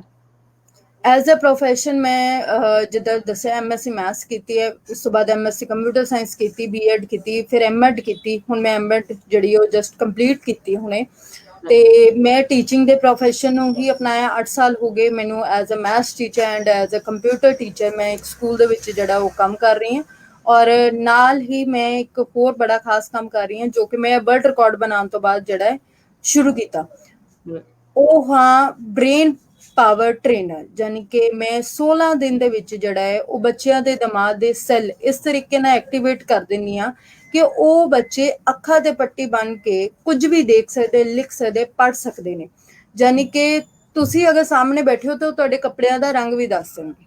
ਇਹ ਸਿਰਫ 16 ਦਿਨ ਦੀ ਟ੍ਰੇਨਿੰਗ ਹੈ ਔਰ ਮੈਂ ਪੰਜਾਬ ਐਂਡ ਹਰਿਆਣਾ ਤੋਂ ਜਿਹੜੀ ਉਹ ਹੈਡ ਟ੍ਰੇਨਰ ਬਣੀ ਇਹ ਟ੍ਰੇਨਿੰਗ ਕੰਪਲੀਟ ਕਰਕੇ ਆਪਣੀ। ਔਰ ਉਸ ਤੋਂ ਬਾਅਦ ਮੈਂ ਕਈ ਸਾਰੇ ਬੱਚਿਆਂ ਨੂੰ ਜਿਹੜਾ ਹੈ ਇਹ ਟ੍ਰੇਨਿੰਗ ਦੇ ਚੁੱਕੀ ਹਾਂ ਕਿ ਉਹ ਅੱਖਾਂ ਤੇ ਪੱਟੀ ਬੰਨ ਕੇ ਕੁਝ ਵੀ ਚਲਦੀ ਹੋਈ ਚੀਜ਼ ਵੀ ਦੇਖ ਸਕਦੇ, ਈਵਨ ਉਹ ਉੜਦੇ ਹੋਏ ਕਬੂਤਰ ਗਿਣ ਕੇ ਦੱਸ ਸਕਦੇ ਕਿ ਕਿੰਨੇ ਕਬੂਤਰ ਜਿਹੜੇ ਉਹ ਬਨੇਰੇ ਤੇ ਬੈਠੇ ਨੇ ਔਰ ਕਿੰਨੇ ਕਬੂਤਰ ਉੱਡ ਗਏ ਨੇ, ਉਹ ਵੀ ਅੱਖਾਂ ਤੇ ਪੱਟੀ ਬੰਨ ਕੇ। ਤੇ ਇਹ ਵੀ ਬਹੁਤ ਜਿਹੜਾ ਹੈ ਮੇਰਾ ਅਗਰ ਮੈਂ ਕਹਾਂ ਕਿ ਜਿਹੜਾ ਕਰੋਨਾ ਵਾਲਾ ਸਮਾਂ ਆਇਆ ਸੀ, ਭਾਵੇਂ ਸਾਰੀ ਦੁਨੀਆ ਦੇ ਲਈ ਇਹ ਜਿਹੜਾ ਬਹੁਤ ਹੀ ਮੰਦਭਾਗਾ ਸਮਾਂ ਸੀ, ਅਸੀਂ ਪਰਮਾਤਮਾ ਕੋਲ ਗੁਜ਼ਾਰਿਸ਼ ਕਰਦੇ ਹਾਂ, ਅਰਦਾਸ ਕਰਦੇ ਹਾਂ ਕਿ ਸਮਾਂ ਜਿੰਨੀ ਛੇਤੀ ਟਲ ਜਾਵੇ ਉਨਾ ਹੀ ਵਧੀਆ ਹੈ। ਪਰ ਇਸ ਸਮੇਂ ਦੇ ਨਾਲ ਜਿਹੜਾ ਹੈ ਮੈਨੂੰ ਘਰ ਦੇ ਵਿੱਚ ਬੈਠ ਕੇ ਆਪਣੀਆਂ ਕੈਪੇਬਿਲਿਟੀਜ਼ ਪਤਾ ਲੱਗੀਆਂ, ਕਿਉਂਕਿ ਮੈਂ ਕਦੀ ਚਿੱਤੇ ਵੀ ਨਹੀਂ ਸੀ ਸੋਚ ਸਕਦੀ ਕਿ ਮੈਂ ਵਰਲਡ ਰਿਕਾਰਡ ਬਣਾਵਾਂਗੀ ਜਾਂ ਇਸ ਤਰੀਕੇ ਨਾਲ ਜਿਹੜਾ ਉਹ ਬ੍ਰੇਨ ਟ੍ਰੇਨਰ ਬਣਾਂਗੀ ਔਰ ਲੋਕਾਂ ਦੀ ਇਸ ਤਰੀਕੇ ਨਾਲ ਹੈਲਪ ਕਰ ਸਕਦੀ ਹਾਂ ਕਿ ਜਿਨ੍ਹਾਂ ਬੱਚਿਆਂ ਦੀ ਕੌਨਸੈਂਟਰੇਸ਼ਨ ਵੀਕ ਹੈ ਜਾਂ ਜਿਹੜੇ ਬੱਚੇ ਰਾਤ ਨੂੰ ਯਾਦ ਕਰਦੇ ਔਰ ਸਵੇਰੇ ਭੁੱਲ ਜਾਂਦੇ ਨੇ, ਉਹਨਾਂ ਬੱਚਿਆਂ ਦੇ ਲਈ ਜਿਹੜਾ ਇਹ ਬਹੁਤ ਹੀ ਖਾਸ ਟ੍ਰੇਨਿੰਗ ਸੀ ਜਿਹੜੀ ਮੈਂ ਇਸ ਟਾਈਮ ਦੇ ਦੌਰਾਨ ਕੀਤੀ ਔਰ ਕਈ ਬੱਚਿਆਂ ਨੂੰ ਇਸੇ ਟਾਈਮ ਦੇ ਵਿੱਚ ਜਿਹੜਾ ਹੈ ਉਹ ਅੰਮ੍ਰਿਤਸਰ ਦੇ ਵਿੱਚ ਜਿਹੜਾ ਹੈ ਟ੍ਰੇਨਡ ਕੀਤਾ। ਓਕੇ, ਤੇ ਅੱਛਾ ਇਹ ਜਿਹੜੀ ਟ੍ਰੇਨਿੰਗ ਹੈ ਇਹ ਤੁਸੀਂ ਆਨਲਾਈਨ ਹੀ ਕਰਦੇ ਹੋ? ਆਨਲਾਈਨ ਵੀ ਆਫਲਾਈਨ ਵੀ ਦੋਨੋਂ। ਓਕੇ ਠੀਕ, ਤੇ ਇਹ ਕਿੰਨੇ ਟਾਈਮ ਦਾ ਹੈਗਾ? ਲਾਈਕ 16 ਦਿਨ ਦਾ ਕੋਰਸ ਆ? ਜੀ ਹਾਂ, ਰੋਜ਼ 2 ਘੰਟੇ, 2 ਘੰਟੇ ਤੋਂ ਵੀ ਘੱਟ ਹੀ ਸਮਾਂ ਲੱਗਦਾ ਹੈ। ਤੇ ਇੱਕ ਐਪਲੀਕੇਸ਼ਨ ਦੀ ਮਦਦ ਦੇ ਨਾਲ ਯਾਨੀ ਕਿ ਐਪ ਦੀ ਮਦਦ ਦੇ ਨਾਲ ਜਿਹੜਾ ਅਸੀਂ ਇਹ ਟ੍ਰੇਨਿੰਗ ਦਿੰਦੇ ਹਾਂ ਔਰ ਰਿਜ਼ਲਟ ਇਹਦੇ ਪਹਿਲੇ ਦਿਨ ਤੋਂ ਸ਼ੁਰੂ ਹੋ ਜਾਂਦੇ ਨੇ। ਰਿਜ਼ਲਟ ਪਹਿਲੇ ਦਿਨ ਤੋਂ ਜਿਹੜਾ ਦਿਖਾਈ ਦਿੰਦੇ ਨੇ ਕਿ ਬੱਚਾ ਅੱਖਾਂ ਤੇ ਜੀ ਪੱਟੀ ਬੰਨ ਕੇ ਉਹ ਸਾਰਾ ਕੁਝ ਤਾਂ ਨਹੀਂ, ਪਹਿਲਾਂ ਸਭ ਤੋਂ ਪਹਿਲੇ ਦਿਨ ਕਲਰਸ ਦੱਸਦਾ ਹੈ, ਫਿਰ ਦੂਸਰੇ ਦਿਨ ਉਹ ABC 1 2 3 ਦੱਸਦਾ ਹੈ, ਔਰ ਚੌਥੇ ਦਿਨ ਤੱਕ ਉਹ ਕਾਬਿਲ ਹੋ ਜਾਂਦਾ ਹੈ ਕਿ ਕਰੰਸੀ ਯਾਨੀ ਕਿ ਜਿਹੜੇ ਸਾਡੇ ਨੋਟ ਹੁੰਦੇ ਉਹਦੇ ਉੱਤੇ ਜਿਹੜੇ ਸੀਰੀਅਲ ਨੰਬਰ ਹੁੰਦੇ ਉਹ ਬਹੁਤ ਛੋਟੇ ਛੋਟੇ ਲਿਖੇ ਹੁੰਦੇ, ਤੇ ਉਹ ਵੀ ਪੜ੍ਹ ਕੇ ਦੱਸ ਦਿੰਦਾ ਹੈ, ਸਿਰਫ ਇੱਕ ਫੀਲ ਦੇ ਨਾਲ, ਇੱਕ ਟੱਚ ਦੇ ਨਾਲ ਤੇ ਇੱਕ ਸਮੈਲ ਕਰਨ ਦੇ ਨਾਲ। ਵਾਹ ਅੱਛਾ, ਤੇ ਇਹ ਹੁੰਦਾ ਇੱਕ ਐਪ ਦੇ ਨਾਲ? ਹਾਂਜੀ, ਐਪ ਦੀ ਮਦਦ ਦੇ ਨਾਲ ਜਿਹੜਾ ਅਸੀਂ ਇਹਨੂੰ ਟ੍ਰੇਨਿੰਗ ਦਿੰਦੇ ਹਾਂ, ਔਰ ਜੀ ਬਹੁਤ ਹੀ ਜਿਹੜੀ ਇਹ ਸੌਖੀ ਟ੍ਰੇਨਿੰਗ ਹੈ, ਔਰ ਰੋਜ਼ ਮਤਲਬ 16 ਦਿਨ ਦਾ ਮਤਲਬ ਇਹ ਹੈ ਕਿ ਰੋਜ਼ ਅਸੀਂ ਬੱਚੇ ਨੂੰ ਕੋਈ ਨਾ ਕੋਈ ਨਵੀਂ ਐਕਟੀਵਿਟੀ ਕਰਵਾਉਣੀ। ਇਹ ਨਹੀਂ ਕਿ ਜੇ ਅੱਜ ਅਸੀਂ ਕਰੰਸੀ ਵਾਲੀ ਐਕਟੀਵਿਟੀ ਕਰਵਾ ਦਿੱਤੀ ਤੇ 3 ਦਿਨ ਤੱਕ ਉਹੀ ਚੱਲੇਗੀ, ਨਹੀਂ, ਹੁਣ ਉਸ ਤੋਂ ਅਗਲੇ ਦਿਨ ਹੋਏਗੀ। ਜਿਵੇਂ ਅਸੀਂ ਉਹਨੂੰ ਪਲੇਨ ਸ਼ੀਟ ਦੇ ਉੱਤੇ ਬਿਲਕੁਲ ਜਿੰਦੇ ਉੱਤੇ ਕੋਈ ਲਾਈਨਾਂ ਨਹੀਂ ਹੁੰਦੀਆਂ ਕੋਈ ਮੈਥ ਦੇ ਸਮ ਪਾ ਦਿੰਦੇ ਆ, ਲਾਈਕ ਐਡੀਸ਼ਨ ਸਬਟ੍ਰੈਕਸ਼ਨ, ਉਹ ਵੀ ਅੱਖਾਂ ਤੇ ਪੱਟੀ ਬੰਨ ਕੇ ਸੋਲਵ ਕਰਦਾ, ਔਰ ਬਿਲਕੁਲ ਰਾਈਟ ਪਲੇਸ ਤੇ ਜਿਹੜਾ ਹੈ ਉਹ ਉਹਦਾ ਆਨਸਰ ਆਉਂਦਾ ਹੈ। ਫਿਰ ਇੱਕ ਦਿਨ ਅਸੀਂ ਡਰਾਇੰਗ ਦੀ ਬੁੱਕ ਦੇ ਦਿੰਦੇ ਹਾਂ ਕਿ ਤੁਸੀਂ ਇਹਦੇ ਵਿੱਚ ਆਪਣੇ ਆਪ ਕਿੱਟ ਦੇ ਵਿੱਚੋਂ ਕਲਰ ਉਠਾ ਕੇ ਜਿਹੜਾ ਹੈ ਉਹ ਰਾਈਟ ਪਲੇਸ ਉੱਤੇ ਤੁਸੀਂ ਕਲਰ ਕਰਨਾ, ਉਹ ਵੀ ਅੱਖਾਂ ਤੇ ਪੱਟੀ ਬਣ ਕੇ। ਫਿਰ ਇੱਕ ਦਿਨ ਅਸੀਂ ਉਹਨੂੰ ਕਹਿੰਦੇ ਆ ਬੱਚੇ ਨੂੰ ਕਿ ਤੁਸੀਂ ਲਾਈਕ ਟੀਵੀ ਦੇ ਉੱਤੇ ਕੋਈ Song ਲਗਾ ਦਿੰਦੇ ਜਿਹਦੇ ਵਿੱਚ 2-4 ਲੜਕੀਆਂ ਜਿਹੜੀਆਂ ਉਹ ਡਾਂਸ ਕਰ ਰਹੀਆਂ ਹੋਣ, ਤੇ ਫਿਰ ਅਸੀਂ ਉਹ ਬੱਚੇ ਨੂੰ ਪੁੱਛਦੇ ਹਾਂ ਕਿ ਕੱਪੜਿਆਂ ਦਾ ਰੰਗ ਦੱਸੋ, ਔਰ ਇਹ ਦੱਸੋ ਕਿ ਹੁਣ ਲਾਈਕ ਜੇ ਕਿਸੇ ਡਾਂਸਰ ਨੇ ਜਿਹੜਾ ਉਹ ਹਰੇ ਰੰਗ ਦਾ ਸੂਟ ਪਾਇਆ ਤੇ ਇਹ ਦੱਸੋ ਕਿ ਹਰੇ ਰੰਗ ਜਿੰਨੇ ਸੂਟ ਪਾਇਆ ਉਹ ਲੜਕੀ ਹੁਣ ਕਿੱਧਰ ਤੋਂ ਕਿੱਧਰ ਮੂਵ ਹੋਈ, ਤਾਂ ਵੀ ਇਹ ਜਿਹੜਾ ਬੱਚਾ ਦੱਸਦਾ ਹੈ। ਫਿਰ ਇੱਕ ਦਿਨ ਅਸੀਂ ਕੈਰਮ ਬੋਰਡ ਖਿਲਾਉਂਦੇ ਹਾਂ, ਫਿਰ ਮੋਬਾਈਲ ਤੋਂ ਗੂਗਲ ਤੋਂ ਖੋਲ ਕੇ ਜਿਹੜਾ ਹੈ ਅਸੀਂ ਮਤਲਬ ਉਹਨੂੰ ਰਿਕੁਐਸਟ ਕਰਦੇ ਹਾਂ ਕਿ ਇਹਨੂੰ ਪੜ੍ਹੋ, ਕੁਝ ਵੀ ਖੋਲ ਕੇ ਦਿੰਦੇ ਹਾਂ ਜਿਹੜੀ ਵੀ ਉਹਨਾਂ ਲੈਂਗੁਏਜ ਆਂਦੀ ਹੋਵੇ। ਤੇ ਇਹ ਜਿਹੜੀ ਟ੍ਰੇਨਿੰਗ ਹੈ ਸਿਰਫ 6 ਸਾਲ ਤੋਂ ਲੈ ਕੇ 16 ਸਾਲ ਤੱਕ ਦੇ ਬੱਚਿਆਂ ਨੂੰ ਅਸੀਂ ਜਿਹੜੀ ਉਹ ਦਿੰਦੇ ਹਾਂ। ਅੱਛਾ, 16 ਸਾਲ ਤੋਂ ਵੱਡਾ ਜਿਹੜੇ ਹਿਊਮਨ ਬੀਇੰਗਸ ਨੇ ਉਹ ਨਹੀਂ ਲੈ ਸਕਦੇ ਇਹ ਟ੍ਰੇਨਿੰਗ? ਨਹੀਂ, ਟ੍ਰੇਨਿੰਗ ਲੈ ਸਕਦੇ ਨੇ ਉਹਨਾਂ ਦਾ, ਕਿਉਂਕਿ ਇਹਦੇ ਵਿੱਚ ਆਪਾਂ ਦੋ ਚੀਜ਼ਾਂ ਦੇ ਉੱਤੇ ਜਿਹੜਾ ਵਰਕ ਕਰ ਰਹੇ ਹਾਂ। ਵਰਕ ਕੀ ਕਰ ਰਹੇ ਹਾਂ ਕਿ ਬੱਚਿਆਂ ਦੀ ਕੌਨਸੈਂਟਰੇਸ਼ਨ ਪਾਵਰ ਘੱਟ ਹੈ, ਕਿਉਂਕਿ ਉਹ ਬਹੁਤ ਜ਼ਿਆਦਾ ਜਿਹੜੇ ਹਾਈਪਰ ਐਕਟਿਵ ਹੁੰਦੇ, ਇੱਕ ਜਗ੍ਹਾ ਟਿਕ ਕੇ ਨਹੀਂ ਬੈਠ ਸਕਦੇ, ਉਹਨਾਂ ਵਾਸਤੇ ਇਹ ਦਿੱਕਤ ਹੈ। ਜਾਂ ਫਿਰ ਅਸੀਂ ਇਹ ਕਹੀਏ ਕਿ ਉਹ ਬਹੁਤ ਜ਼ਿਆਦਾ ਜਿਵੇਂ ਉਹਨਾਂ ਨੂੰ ਕਨਸੈਪਟ ਦੀ ਅੰਡਰਸਟੈਂਡਿੰਗ ਨਹੀਂ ਹੁੰਦੀ, ਉਹ ਰੱਟਾ ਲਗਾਉਂਦੇ ਨੇ, ਔਰ ਰੱਟਾ ਤੁਹਾਨੂੰ ਪਤਾ ਹੈ ਅੱਜ ਰਾਤੀ ਯਾਦ ਕੀਤਾ ਸਵੇਰੇ ਭੁੱਲ ਜਾਂਦਾ। ਕਈ ਵਾਰੀ ਕੀ ਹੁੰਦਾ ਟੀਚਰ ਦੀ ਸ਼ਕਲ ਦੇਖ ਕੇ ਰੋਣਾ ਆ ਜਾਂਦਾ ਬੱਚਿਆਂ ਨੂੰ। ਮੇਨ ਅਸੀਂ ਇਸ ਚੀਜ਼ ਦੇ ਉੱਤੇ ਫੋਕਸ ਕਰ ਰਹੇ ਹਾਂ। ਇਹ ਜਿਹੜਾ ਅੱਖਾਂ ਤੇ ਪੱਟੀ ਬੰਨਣ ਵਾਲਾ ਕਨਸੈਪਟ ਹੈ, ਇਹ ਤਾਂ ਐਡੀਸ਼ਨਲ ਫੀਚਰ ਮਿਲਦੇ 16 ਸਾਲ ਤੋਂ ਬਾਅਦ ਜੇ ਅਸੀਂ ਟ੍ਰੇਨਿੰਗ ਦਿੰਨੇ ਹਾਂ ਤੇ ਉਹਦੇ ਕਨਸੈਂਟਰੇਸ਼ਨ ਲੈਵਲ ਤੇ ਉਹਦੇ ਅਗਰ ਮੈਂ ਗੱਲ ਕਰਾਂ ਕਿ ਉਹਦੇ ਆਪਣੇ ਪਰਸਨਲ ਡਿਵੈਲਪਮੈਂਟ ਦੇ ਉੱਤੇ ਬਹੁਤ ਜ਼ਿਆਦਾ ਫਰਕ ਪੈਂਦਾ। ਬਸ 16 ਸਾਲ ਤੋਂ ਬਾਅਦ ਉਹ ਅੱਖਾਂ ਤੇ ਪੱਟੀ ਬੰਨ ਕੇ ਵਾਲਾ ਕਨਸੈਪਟ ਨੂੰ ਜਿਹੜਾ ਉਹ ਨਹੀਂ ਕਰ ਸਕਦਾ, ਯਾਨੀ ਕਿ ਇਹਦੇ ਵਿੱਚ ਆਪਾਂ ਇਹ ਕਹਿ ਸਕਦੇ ਕਿ 80% ਰਿਜ਼ਲਟ ਸਾਡੇ ਜਿਹੜੇ ਨੇ ਅਪਰੂਵਡ ਨੇ। ਇਹ ਜਿਹੜੀ ਬਸ ਐਪ ਹੈ ਇਹ ਤੁਸੀਂ ਆਪ ਡਿਵੈਲਪ ਕੀਤੀ ਹੈ ਜਾਂ ਕਿ ਕਿਸੇ ਹੋਰ ਦੀ ਡਿਵੈਲਪਡ ਐਪ ਹੈ? ਇਹ ਕਿਸੇ ਹੋਰ ਦੀ ਡਿਵੈਲਪਡ ਐਪ ਹੈ, ਇਹ ਬੰਬੇ ਤੋਂ ਹਨ, ਮਿਸਟਰ ਅਸ਼ਫਾਕ ਸਈਦ, ਉਹ ਮਤਲਬ ਜਿਹੜਾ ਉਹਨਾਂ ਦਾ ਧਰਮ ਹੈ ਉਹ ਮੁਸਲਮਾਨ ਹਨ, ਤੇ ਉਹਨਾਂ ਨੇ ਜਿਹੜੀ ਇਹ ਐਪ ਤਿਆਰ ਕੀਤੀ, ਔਰ ਐਪ ਬਹੁਤ ਹੀ ਸੋਹਣੇ ਤਰੀਕੇ ਨਾਲ ਤਿਆਰ ਕੀਤੀ ਹੈ ਕਿ ਜਿਵੇਂ ਅੱਜ ਮੰਨ ਲਓ ਆਪਾਂ ਡੇ 5 ਕਰ ਰਹੇ ਹਾਂ ਤੇ ਅਸੀਂ ਡੇ 5 ਹੀ ਕਰ ਸਕਦੇ ਹਾਂ, ਡੇ 4 ਨਹੀਂ ਓਪਨ ਹੋਏਗਾ, ਉਹ ਲੌਕ ਹੋ ਗਿਆ ਕਿਉਂਕਿ ਉਹ ਹੋ ਚੁੱਕਿਆ। ਡੇ 6 ਨਹੀਂ ਓਪਨ ਹੋਏਗਾ ਕਿਉਂਕਿ ਤੁਸੀਂ ਹਾਲੇ ਤੱਕ ਡੇ 5 ਨਹੀਂ ਕੰਪਲੀਟ ਕੀਤਾ। ਜਿਹੜਾ ਜਿਹੜਾ ਸਟੈਪ ਹੋਈ ਜਾ ਰਿਹਾ ਉਹ ਲੌਕ ਹੋਈ ਜਾ ਰਿਹਾ। ਇਹ ਤੇ ਜਿਹੜੀ ਐਪ ਉਹਨਾਂ ਜਿਹੜੀ ਹੈ ਟ੍ਰੇਨਿੰਗ ਦੇ ਕੋਈ ਚਾਰजेस ਨੇ ਜਾਂ ਐਪ ਡਾਊਨਲੋਡ ਦੇ ਚਾਰजेस ਨੇ? ਐਪ ਡਾਊਨਲੋਡ ਦੇ ਚਾਰजेस ਨਹੀਂ ਹੈ, ਬਟ ਟ੍ਰੇਨਿੰਗ ਦੇ ਚਾਰजेस ਹਨ। ਔਰ ਇਹਦੇ ਵਿੱਚ ਮੈਂ ਇੱਕ ਜਿਹੜੀ ਖਾਸ ਗੱਲ ਦੱਸਣਾ ਚਾਹੁੰਦੀ ਹਾਂ ਕਿ ਜਿਹੜੇ ਲੈਵਲ ਹਲੇ ਮੈਂ ਬੱਚਿਆਂ ਨੂੰ ਟ੍ਰੇਨ ਕਰ ਰਹੀ ਹਾਂ ਨਾ, ਉਹ ਸਿਰਫ ਲੈਵਲ 1 ਐਂਡ ਲੈਵਲ 2 ਹੈ, ਜਿੰਦੇ ਰਿਜ਼ਲਟ ਤੁਹਾਨੂੰ ਮੈਂ ਆਲਰੇਡੀ ਦੱਸ ਚੁੱਕੀ ਹਾਂ ਕਿ ਅੱਖਾਂ ਤੇ ਪੱਟੀ ਬਣ ਕੇ ਬੱਚੇ ਕਿਹੜੇ ਕਿਹੜੇ ਕੰਮ ਕਰ ਰਹੇ। ਆਲਰੇਡੀ ਲੈਵਲ 8 ਡਿਵੈਲਪ ਹੋ ਚੁੱਕੇ ਨੇ, ਔਰ ਜਿਹੜੇ ਮਿਸਟਰ ਅਸ਼ਫਾਕ ਸਈਦ ਨੇ ਉਹ ਲੈਵਲ 9 ਤੇ ਲੈਵਲ 10 ਦੇ ਉੱਤੇ ਕੰਮ ਕਰ ਰਹੇ। ਮੈਂ ਸਿਰਫ ਹਲੇ ਲੈਵਲ 1 ਤੇ ਲੈਵਲ 2 ਦੀ ਟ੍ਰੇਨਿੰਗ ਦੇ ਰਹੀ ਹਾਂ। ਔਰ ਤੁਸੀਂ ਸੋਚ ਸਕਦੇ ਹੋ ਕਿ ਲੈਵਲ 7 ਤੇ ਲੈਵਲ 8 ਦੇ ਕੀ ਰਿਜ਼ਲਟ ਹੋਣਗੇ ਜੇ ਲੈਵਲ 1 2 ਦੇ ਵਿੱਚ ਇਹ ਰਿਜ਼ਲਟ ਆ ਰਿਹਾ ਕਿ ਬੱਚਾ ਕਰੰਸੀ ਨੋਟ ਉਹ ਸੀਰੀਅਲ ਨੰਬਰ ਪੜ੍ਹ ਰਿਹਾ ਹੈ। ਤੁਸੀਂ ਕੋਈ ਵੀ ਕਿਤਾਬ ਦੇ ਦਿਓ, ਉਹਦੇ ਤੁਸੀਂ ਆਪ ਕਿਤਾਬ ਦਾ ਪੰਨਾ ਖੋਲ ਕੇ ਦਿਓ ਔਰ ਉਹਨੂੰ ਪੁੱਛੋ ਕਿ ਲੈਫਟ ਹੈਂਡ ਤੇ ਜਿਹੜਾ ਹੈ ਉਹ ਕਿਹੜਾ ਪੇਜ ਨੰਬਰ ਹੈ, ਰਾਈਟ ਤੇ ਕਿਹੜਾ ਪੇਜ ਨੰਬਰ ਹੈ, ਉਸ ਪੇਜ ਉੱਤੇ ਕਿੰਨੀਆਂ ਫਿਗਰਸ ਨੇ, ਕੀ ਲਿਖਿਆ ਹੈ, ਬੱਚਾ ਇੱਕ ਇੱਕ ਚੀਜ਼ ਦੱਸਦਾ ਹੈ। ਤੇ ਜੇ ਲੈਵਲ 1 ਤੇ ਲੈਵਲ 2 ਦੇ ਰਿਜ਼ਲਟ ਨੇ ਤੇ ਲੈਵਲ 7 ਤੇ ਲੈਵਲ 8 ਦੇ ਕੀ ਰਿਜ਼ਲਟ ਹੋਣਗੇ ਉਹ ਤੁਸੀਂ ਸੋਚ ਸਕਦੇ ਹੋ। ਵਾਹ ਜੀ ਵਾਹ, ਬਹੁਤ ਵਧੀਆ ਜੀ। ਇਸ ਐਪ ਬਾਰੇ ਵੀ ਅਸੀਂ ਹੋਰ ਜਾਣਨਾ ਚਾਹਾਂਗੇ।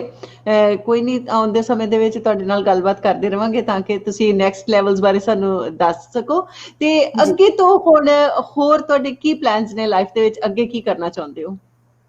ਦੇਖੋ, ਮੈਨੂੰ ਲੱਗਦਾ ਹੈ ਕਿ ਜ਼ਿੰਦਗੀ ਦਾ ਜਿਹੜਾ ਹਰ ਦਿਨ ਹੈ ਉਹ ਰੋਜ਼ ਹੀ ਨਵਾਂ ਹੈ, ਰੋਜ਼ ਹੀ ਅਸੀਂ ਕੁਛ ਨਾ ਕੁਛ ਨਵਾਂ ਸਿੱਖਦੇ ਹਾਂ। ਮੈਂ ਕਦੇ ਵੀ ਨਹੀਂ ਸੀ ਸੋਚਿਆ, ਮੇਰੇ ਕਦੇ ਚਿੱਤੇ ਵੀ ਨਹੀਂ ਸੀ ਕਿ ਇਸ ਤਰੀਕੇ ਨਾਲ ਵਰਲਡ ਰਿਕਾਰਡ ਬਣਾਵਾਂਗੀ, ਇਸ ਤਰੀਕੇ ਨਾਲ ਬ੍ਰੇਨ ਪਾਵਰ ਟ੍ਰੇਨਰ ਬਣਾਂਗੀ ਜਾਂ ਫਿਰ ਮੋਟੀਵੇਸ਼ਨਲ ਸਪੀਕਰ ਬਣਾਂਗੀ। ਇਹ ਵੀ ਬੜਾ ਜਿਹੜਾ ਖੂਬਸੂਰਤ ਜਿਹੜਾ ਸਫ਼ਰ ਸੀ। ਤੇ ਮੈਂ ਹਾਲੇ ਤੱਕ ਇਹ ਨਹੀਂ ਡਿਸਾਈਡ ਕਰ ਪਾਈ ਕਿ ਹੁਣ ਆਉਣ ਵਾਲੇ ਸਮੇਂ ਦੇ ਵਿੱਚ ਆਪਾਂ ਕੀ ਕਰਾਂਗੇ, ਕਿਉਂਕਿ ਜੇ ਮੈਨੂੰ ਪਤਾ ਲੱਗਾ ਹੈ ਕਿ ਮੈਂ ਮੋਟੀਵੇਸ਼ਨਲ ਸਪੀਕਰ ਬਣ ਗਈ ਹਾਂ ਤੇ ਫਿਰ ਮੈਂ ਜੋਸ਼ ਟਾਕ ਦੇ ਵਿੱਚ ਜਿਹੜਾ ਹੈ ਮੇਰੀ ਸਪੀਚ ਆ ਚੁੱਕੀ ਹੋਈ ਹੈ। ਜੋਸ਼ ਟਾਕਸ ਦੇ ਵਿੱਚ ਪੰਜਾਬੀ ਦੇ ਵਿੱਚ ਤੁਸੀਂ ਜਿਹੜੀ ਉਹ ਮੇਰੀ ਸਪੀਚ ਨੂੰ ਸੁਣ ਸਕਦੇ ਹੋ। ਜੀ। ਜੇ ਮੈਂ ਗੱਲ ਕਰਾਂ ਬ੍ਰੇਨ ਪਾਵਰ ਦੀ, ਉਹਦੇ ਵਿੱਚ ਮੈਂ ਜਿਹੜੀ ਉਹ ਹੈਡ ਟ੍ਰੇਨਰ ਬਣ ਚੁੱਕੀ ਹਾਂ ਔਰ ਇਸ ਤਰੀਕੇ ਨਾਲ ਬੱਚਿਆਂ ਨੂੰ ਟ੍ਰੇਨਿੰਗ ਦੇ ਰਹੀ ਹਾਂ। ਔਰ ਇਹ ਵੀ ਗੱਲ ਇੱਥੇ ਮੈਂ ਕਲੀਅਰ ਕਰ ਦੇਣਾ ਚਾਹੁੰਦੀ ਹਾਂ ਕਿ ਟੀਚਿੰਗ ਦੇ ਨਾਲ ਨਾਲ, ਜਿੱਦਾਂ ਮੈਂ ਘਰ ਦੇ ਵਿੱਚ ਪਹਿਲਾਂ ਮੈਥਸ ਟਿਊਸ਼ਨਸ ਪੜ੍ਹਾ ਰਹੀ ਸੀ ਔਰ ਕਰੋਨਾ ਸਮੇਂ ਦੇ ਵਿੱਚ ਜਿਹੜਾ ਉਹ ਸਾਰੀਆਂ ਟਿਊਸ਼ਨਸ ਮੇਰੀਆਂ ਬੰਦ ਹੋ ਚੁੱਕੀਆਂ ਸੀ। ਬਹੁਤ ਹੀ ਔਖਾ ਸਮਾਂ ਸੀ ਕਿਉਂਕਿ ਅਸੀਂ ਆਪਣੀ ਜਿਹੜੀ ਇੰਡੀਪੈਂਡੈਂਸ ਜਿਹੜੀ ਹੁੰਦੀ ਹੈ ਇੱਕ ਲੇਡੀ ਦੇ ਲਈ, ਉਹ ਬਹੁਤ ਜ਼ਿਆਦਾ ਉਹਦੇ ਲਈ ਇੰਪੋਰਟੈਂਟ ਹੁੰਦੀ ਹੈ। ਉਹਦੇ ਲਈ ਜੇ ਮਤਲਬ ਇਹ ਬਹੁਤ ਜ਼ਰੂਰੀ ਹੋ ਜਾਂਦਾ ਕਿ ਜੇ ਉਹਨੇ ਕਦੇ ਵੀ ਕਿਸੇ ਦੇ ਅੱਗੇ ਹੱਥ ਨਹੀਂ ਅੱਡਿਆ ਤਾਂ ਹੁਣ ਵੀ ਉਹ ਕਿਉਂ ਅੱਡੇ।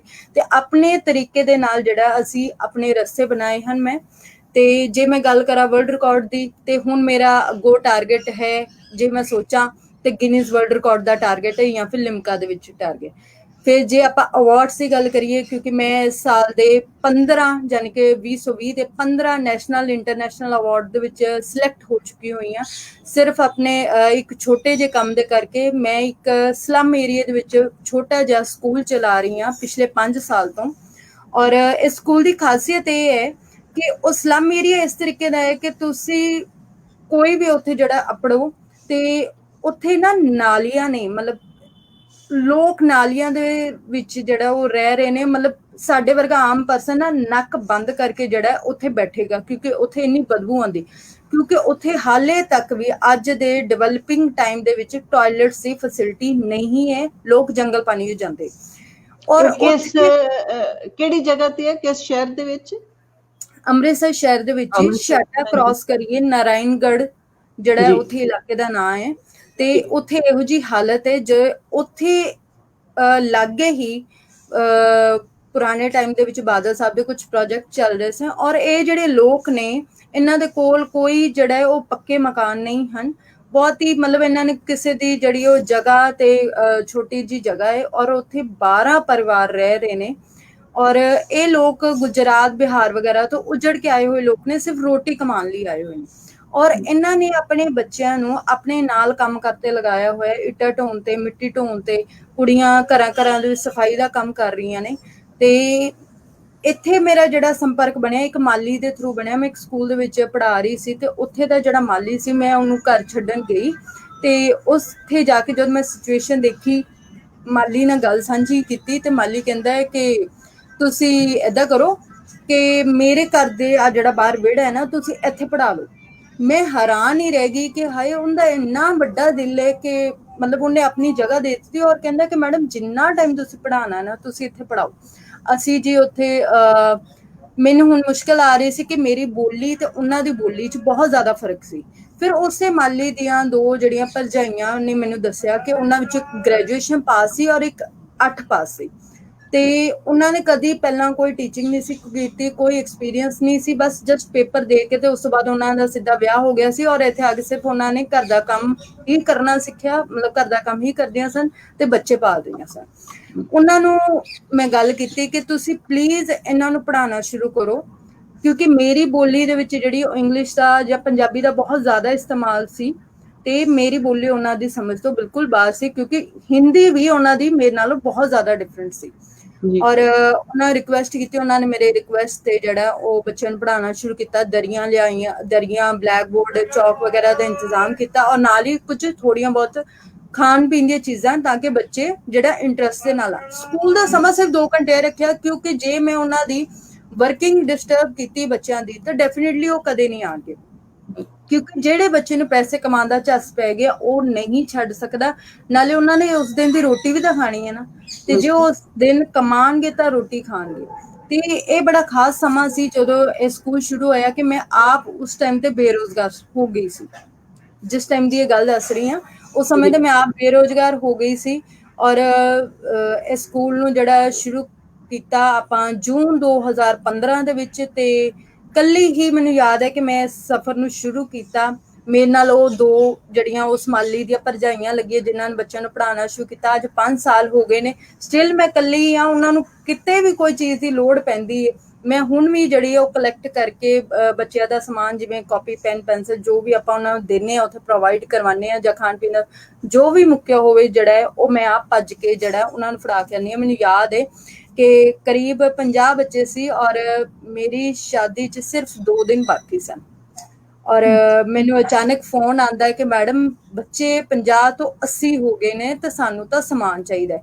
ਹੁਣ ਮੈਨੂੰ ਡਰ ਮਨ ਦੇ ਵਿੱਚ ਇਹ ਲੱਗਾ ਪਿਆ ਸੀ ਕਿ ਮੈਨੂੰ ਡਰ ਉੱਥੇ ਆਉਣ ਜਾਣ ਦਾ ਕੋਈ ਡਰ ਨਹੀਂ ਸੀ, ਮੈਨੂੰ ਡਰ ਇਹ ਲੱਗਾ ਸੀ ਕਿ ਕਿਤੇ ਇਹ ਨਾ ਹੋਵੇ ਕਿ ਵਿਆਹ ਤੋਂ ਬਾਅਦ ਮੇਰਾ ਜਿਹੜਾ ਸਹੁਰੇ ਜਿਹੜਾ ਉਹ ਮੇਰਾ ਸਕੂਲ ਨੂੰ ਇਸ ਕੰਮ ਨੂੰ ਬੰਦ ਨਾ ਕਰਵਾ ਦੇਣ। ਹਾਲਾਂਕਿ ਅਸੀਂ ਪਹਿਲਾਂ ਦੱਸਿਆ ਹੋਇਆ ਸੀ ਕਿ ਇਦਾਂ ਦਾ ਕੰਮ ਜਿਹੜਾ ਹੈ ਉਹ ਮੈਂ ਕਰ ਰਹੀ ਹਾਂ, ਦੱਸਿਆ ਹੋਇਆ ਸੀ। ਪਰ ਜਦੋਂ ਤੁਸੀਂ ਪਰਿਵਾਰ 'ਚ ਐਡਜਸਟਮੈਂਟ ਕਰਦੇ ਹੋ ਪਤਾ ਤਾਂ ਉਦੋਂ ਹੀ ਸਹੀ ਲੱਗਦਾ ਹੈ ਤੁਹਾਨੂੰ ਵੀ ਔਰ ਪਰਿਵਾਰ ਵਾਲਿਆਂ ਨੂੰ ਵੀ ਤੁਸੀਂ ਕੰਮ ਕੀ ਕਰ ਰਹੇ ਹੋ। ਤੇ ਬਸ ਮੇਰੇ ਮਨ ਦੇ ਵਿੱਚ ਇਹੀ ਡਰ ਲੱਗਾ ਪਿਆ ਸੀ ਤੇ ਮੈਂ ਕੀ ਕੀਤਾ ਕਿ ਬਸ ਆਪਣਾ ਜਿਹੜਾ ਮੈਂ ਉਦੋਂ ਗੌਨ ਵਗੈਰਾ ਘਰ ਧਰਿਆ ਹੋਇਆ ਸੀ, ਮੈਂ ਕਿਸੇ ਵੀ ਚੀਜ਼ ਦੀ ਪਰਵਾਹ ਨਹੀਂ ਕੀਤੀ। ਉਧਰ ਮਹਿੰਦੀ ਲੱਗ ਰਹੀ ਸੀ ਔਰ ਮਹਿੰਦੀ ਲਵਾਉਣ ਤੋਂ ਪਹਿਲਾਂ ਮੈਂ ਬਸ ਪਾਪਾ ਨੂੰ ਕਿਹਾ ਕਿ ਮੇਰੇ ਮਦਰ ਤਾਂ ਗੁਜ਼ਰ ਹੀ ਚੁੱਕੇ ਸਨ। ਮੈਂ ਪਾਪਾ ਨੂੰ ਕਿਹਾ ਕਿ ਪਾਪਾ ਮੈਨੂੰ ਇੱਕ ਛੋਟਾ ਜਿਹਾ ਜ਼ਰੂਰੀ ਕੰਮ ਯਾਦ ਆ ਗਿਆ, ਤੇ ਪਾਪਾ ਨੇ ਮੈਨੂੰ ਨਹੀਂ ਰੋਕਿਆ ਕਿਉਂਕਿ ਉਸ ਟਾਈਮ ਤੇ ਵਿਆਹ ਦੀ ਸਾਰੀਆਂ ਤਿਆਰੀਆਂ ਹੀ ਮੈਂ ਖੁਦ ਕਰ ਰਹੀ ਸੀ, ਭੱਜ ਕੇ ਸਾਰੇ ਕੰਮ ਮੈਂ ਆਪ ਹੀ ਕਰ ਰਹੀ ਸੀ।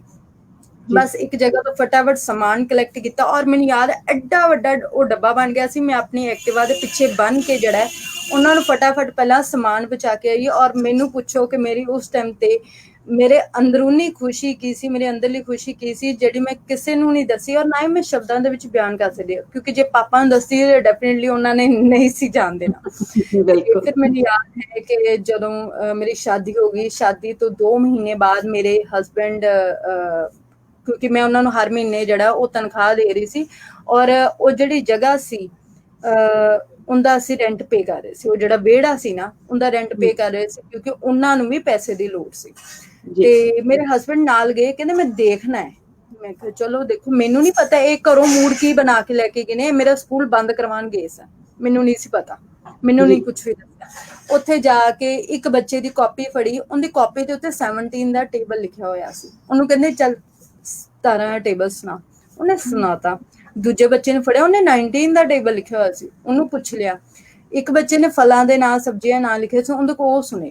ਮੈਂ ਬੜੀ ਹੈਰਾਨ ਪਰੇਸ਼ਾਨ ਕਿ ਮਤਲਬ ਇਹ ਇਸ ਤਰੀਕੇ ਨਾਲ ਕਿਉਂ ਕਰ ਰਹੇ ਨੇ, ਕਿਉਂਕਿ ਮੈਂ ਇਸ ਸਕੂਲ ਦਾ ਖੋਲਣ ਦਾ ਮਕਸਦ ਇਹ ਸੀ ਕਿ ਜਿਹੜੇ ਬੱਚਿਆਂ ਨੂੰ ABC ਊੜਾ ਐੜਾ ਕ ਖ 1 2 3 ਨਹੀਂ ਆਂਦਾ, ਮੈਂ ਉੱਥੋਂ ਕੰਮ ਸ਼ੁਰੂ ਕੀਤਾ ਹੋਇਆ ਸੀ।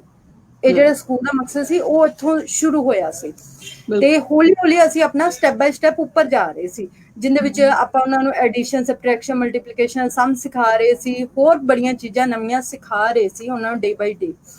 ਤੇ ਉੱਥੋਂ ਜਦੋਂ ਵਾਪਸ ਆਏ ਨਾ ਬੜੇ ਚੁੱਪ, ਮੈਂ ਕਿ ਕੀ ਗੱਲ ਬੜੇ ਚੁੱਪ ਜੇ ਲੱਗ ਰਹੇ ਹੋ। ਕਹਿੰਦੇ ਮੈਂ ਬੜਾ ਖੁਸ਼ ਹਾਂ ਕਿ ਤੇਰੇ ਸਕੂਲ ਦੇ ਬੱਚੇ ਇਸ ਤਰੀਕੇ ਦੇ ਨਾਲ ਡਿਵੈਲਪ ਹੋ ਰਹੇ। 17 ਦਾ ਟੇਬਲ ਮਤਲਬ ਕਹਿੰਦੇ ਮੈਨੂੰ ਵੀ ਨਹੀਂ ਆਉਂਦਾ, 19 ਟੇਬਲ ਮੈਨੂੰ ਵੀ ਨਹੀਂ ਆਉਂਦਾ, ਮੈਂ ਬੜਾ ਹੈਰਾਨ ਆ, ਤੇ ਤੂੰ ਏਦਾਂ ਕਰ ਤੂੰ ਉਹਨੂੰ ਚੱਲਦਾ ਰੱਖ। ਮੈਂ ਕਿਹਾ ਚੱਲਦਾ ਰੱਖਦਾ ਕੀ ਮਤਲਬ ਜੀ?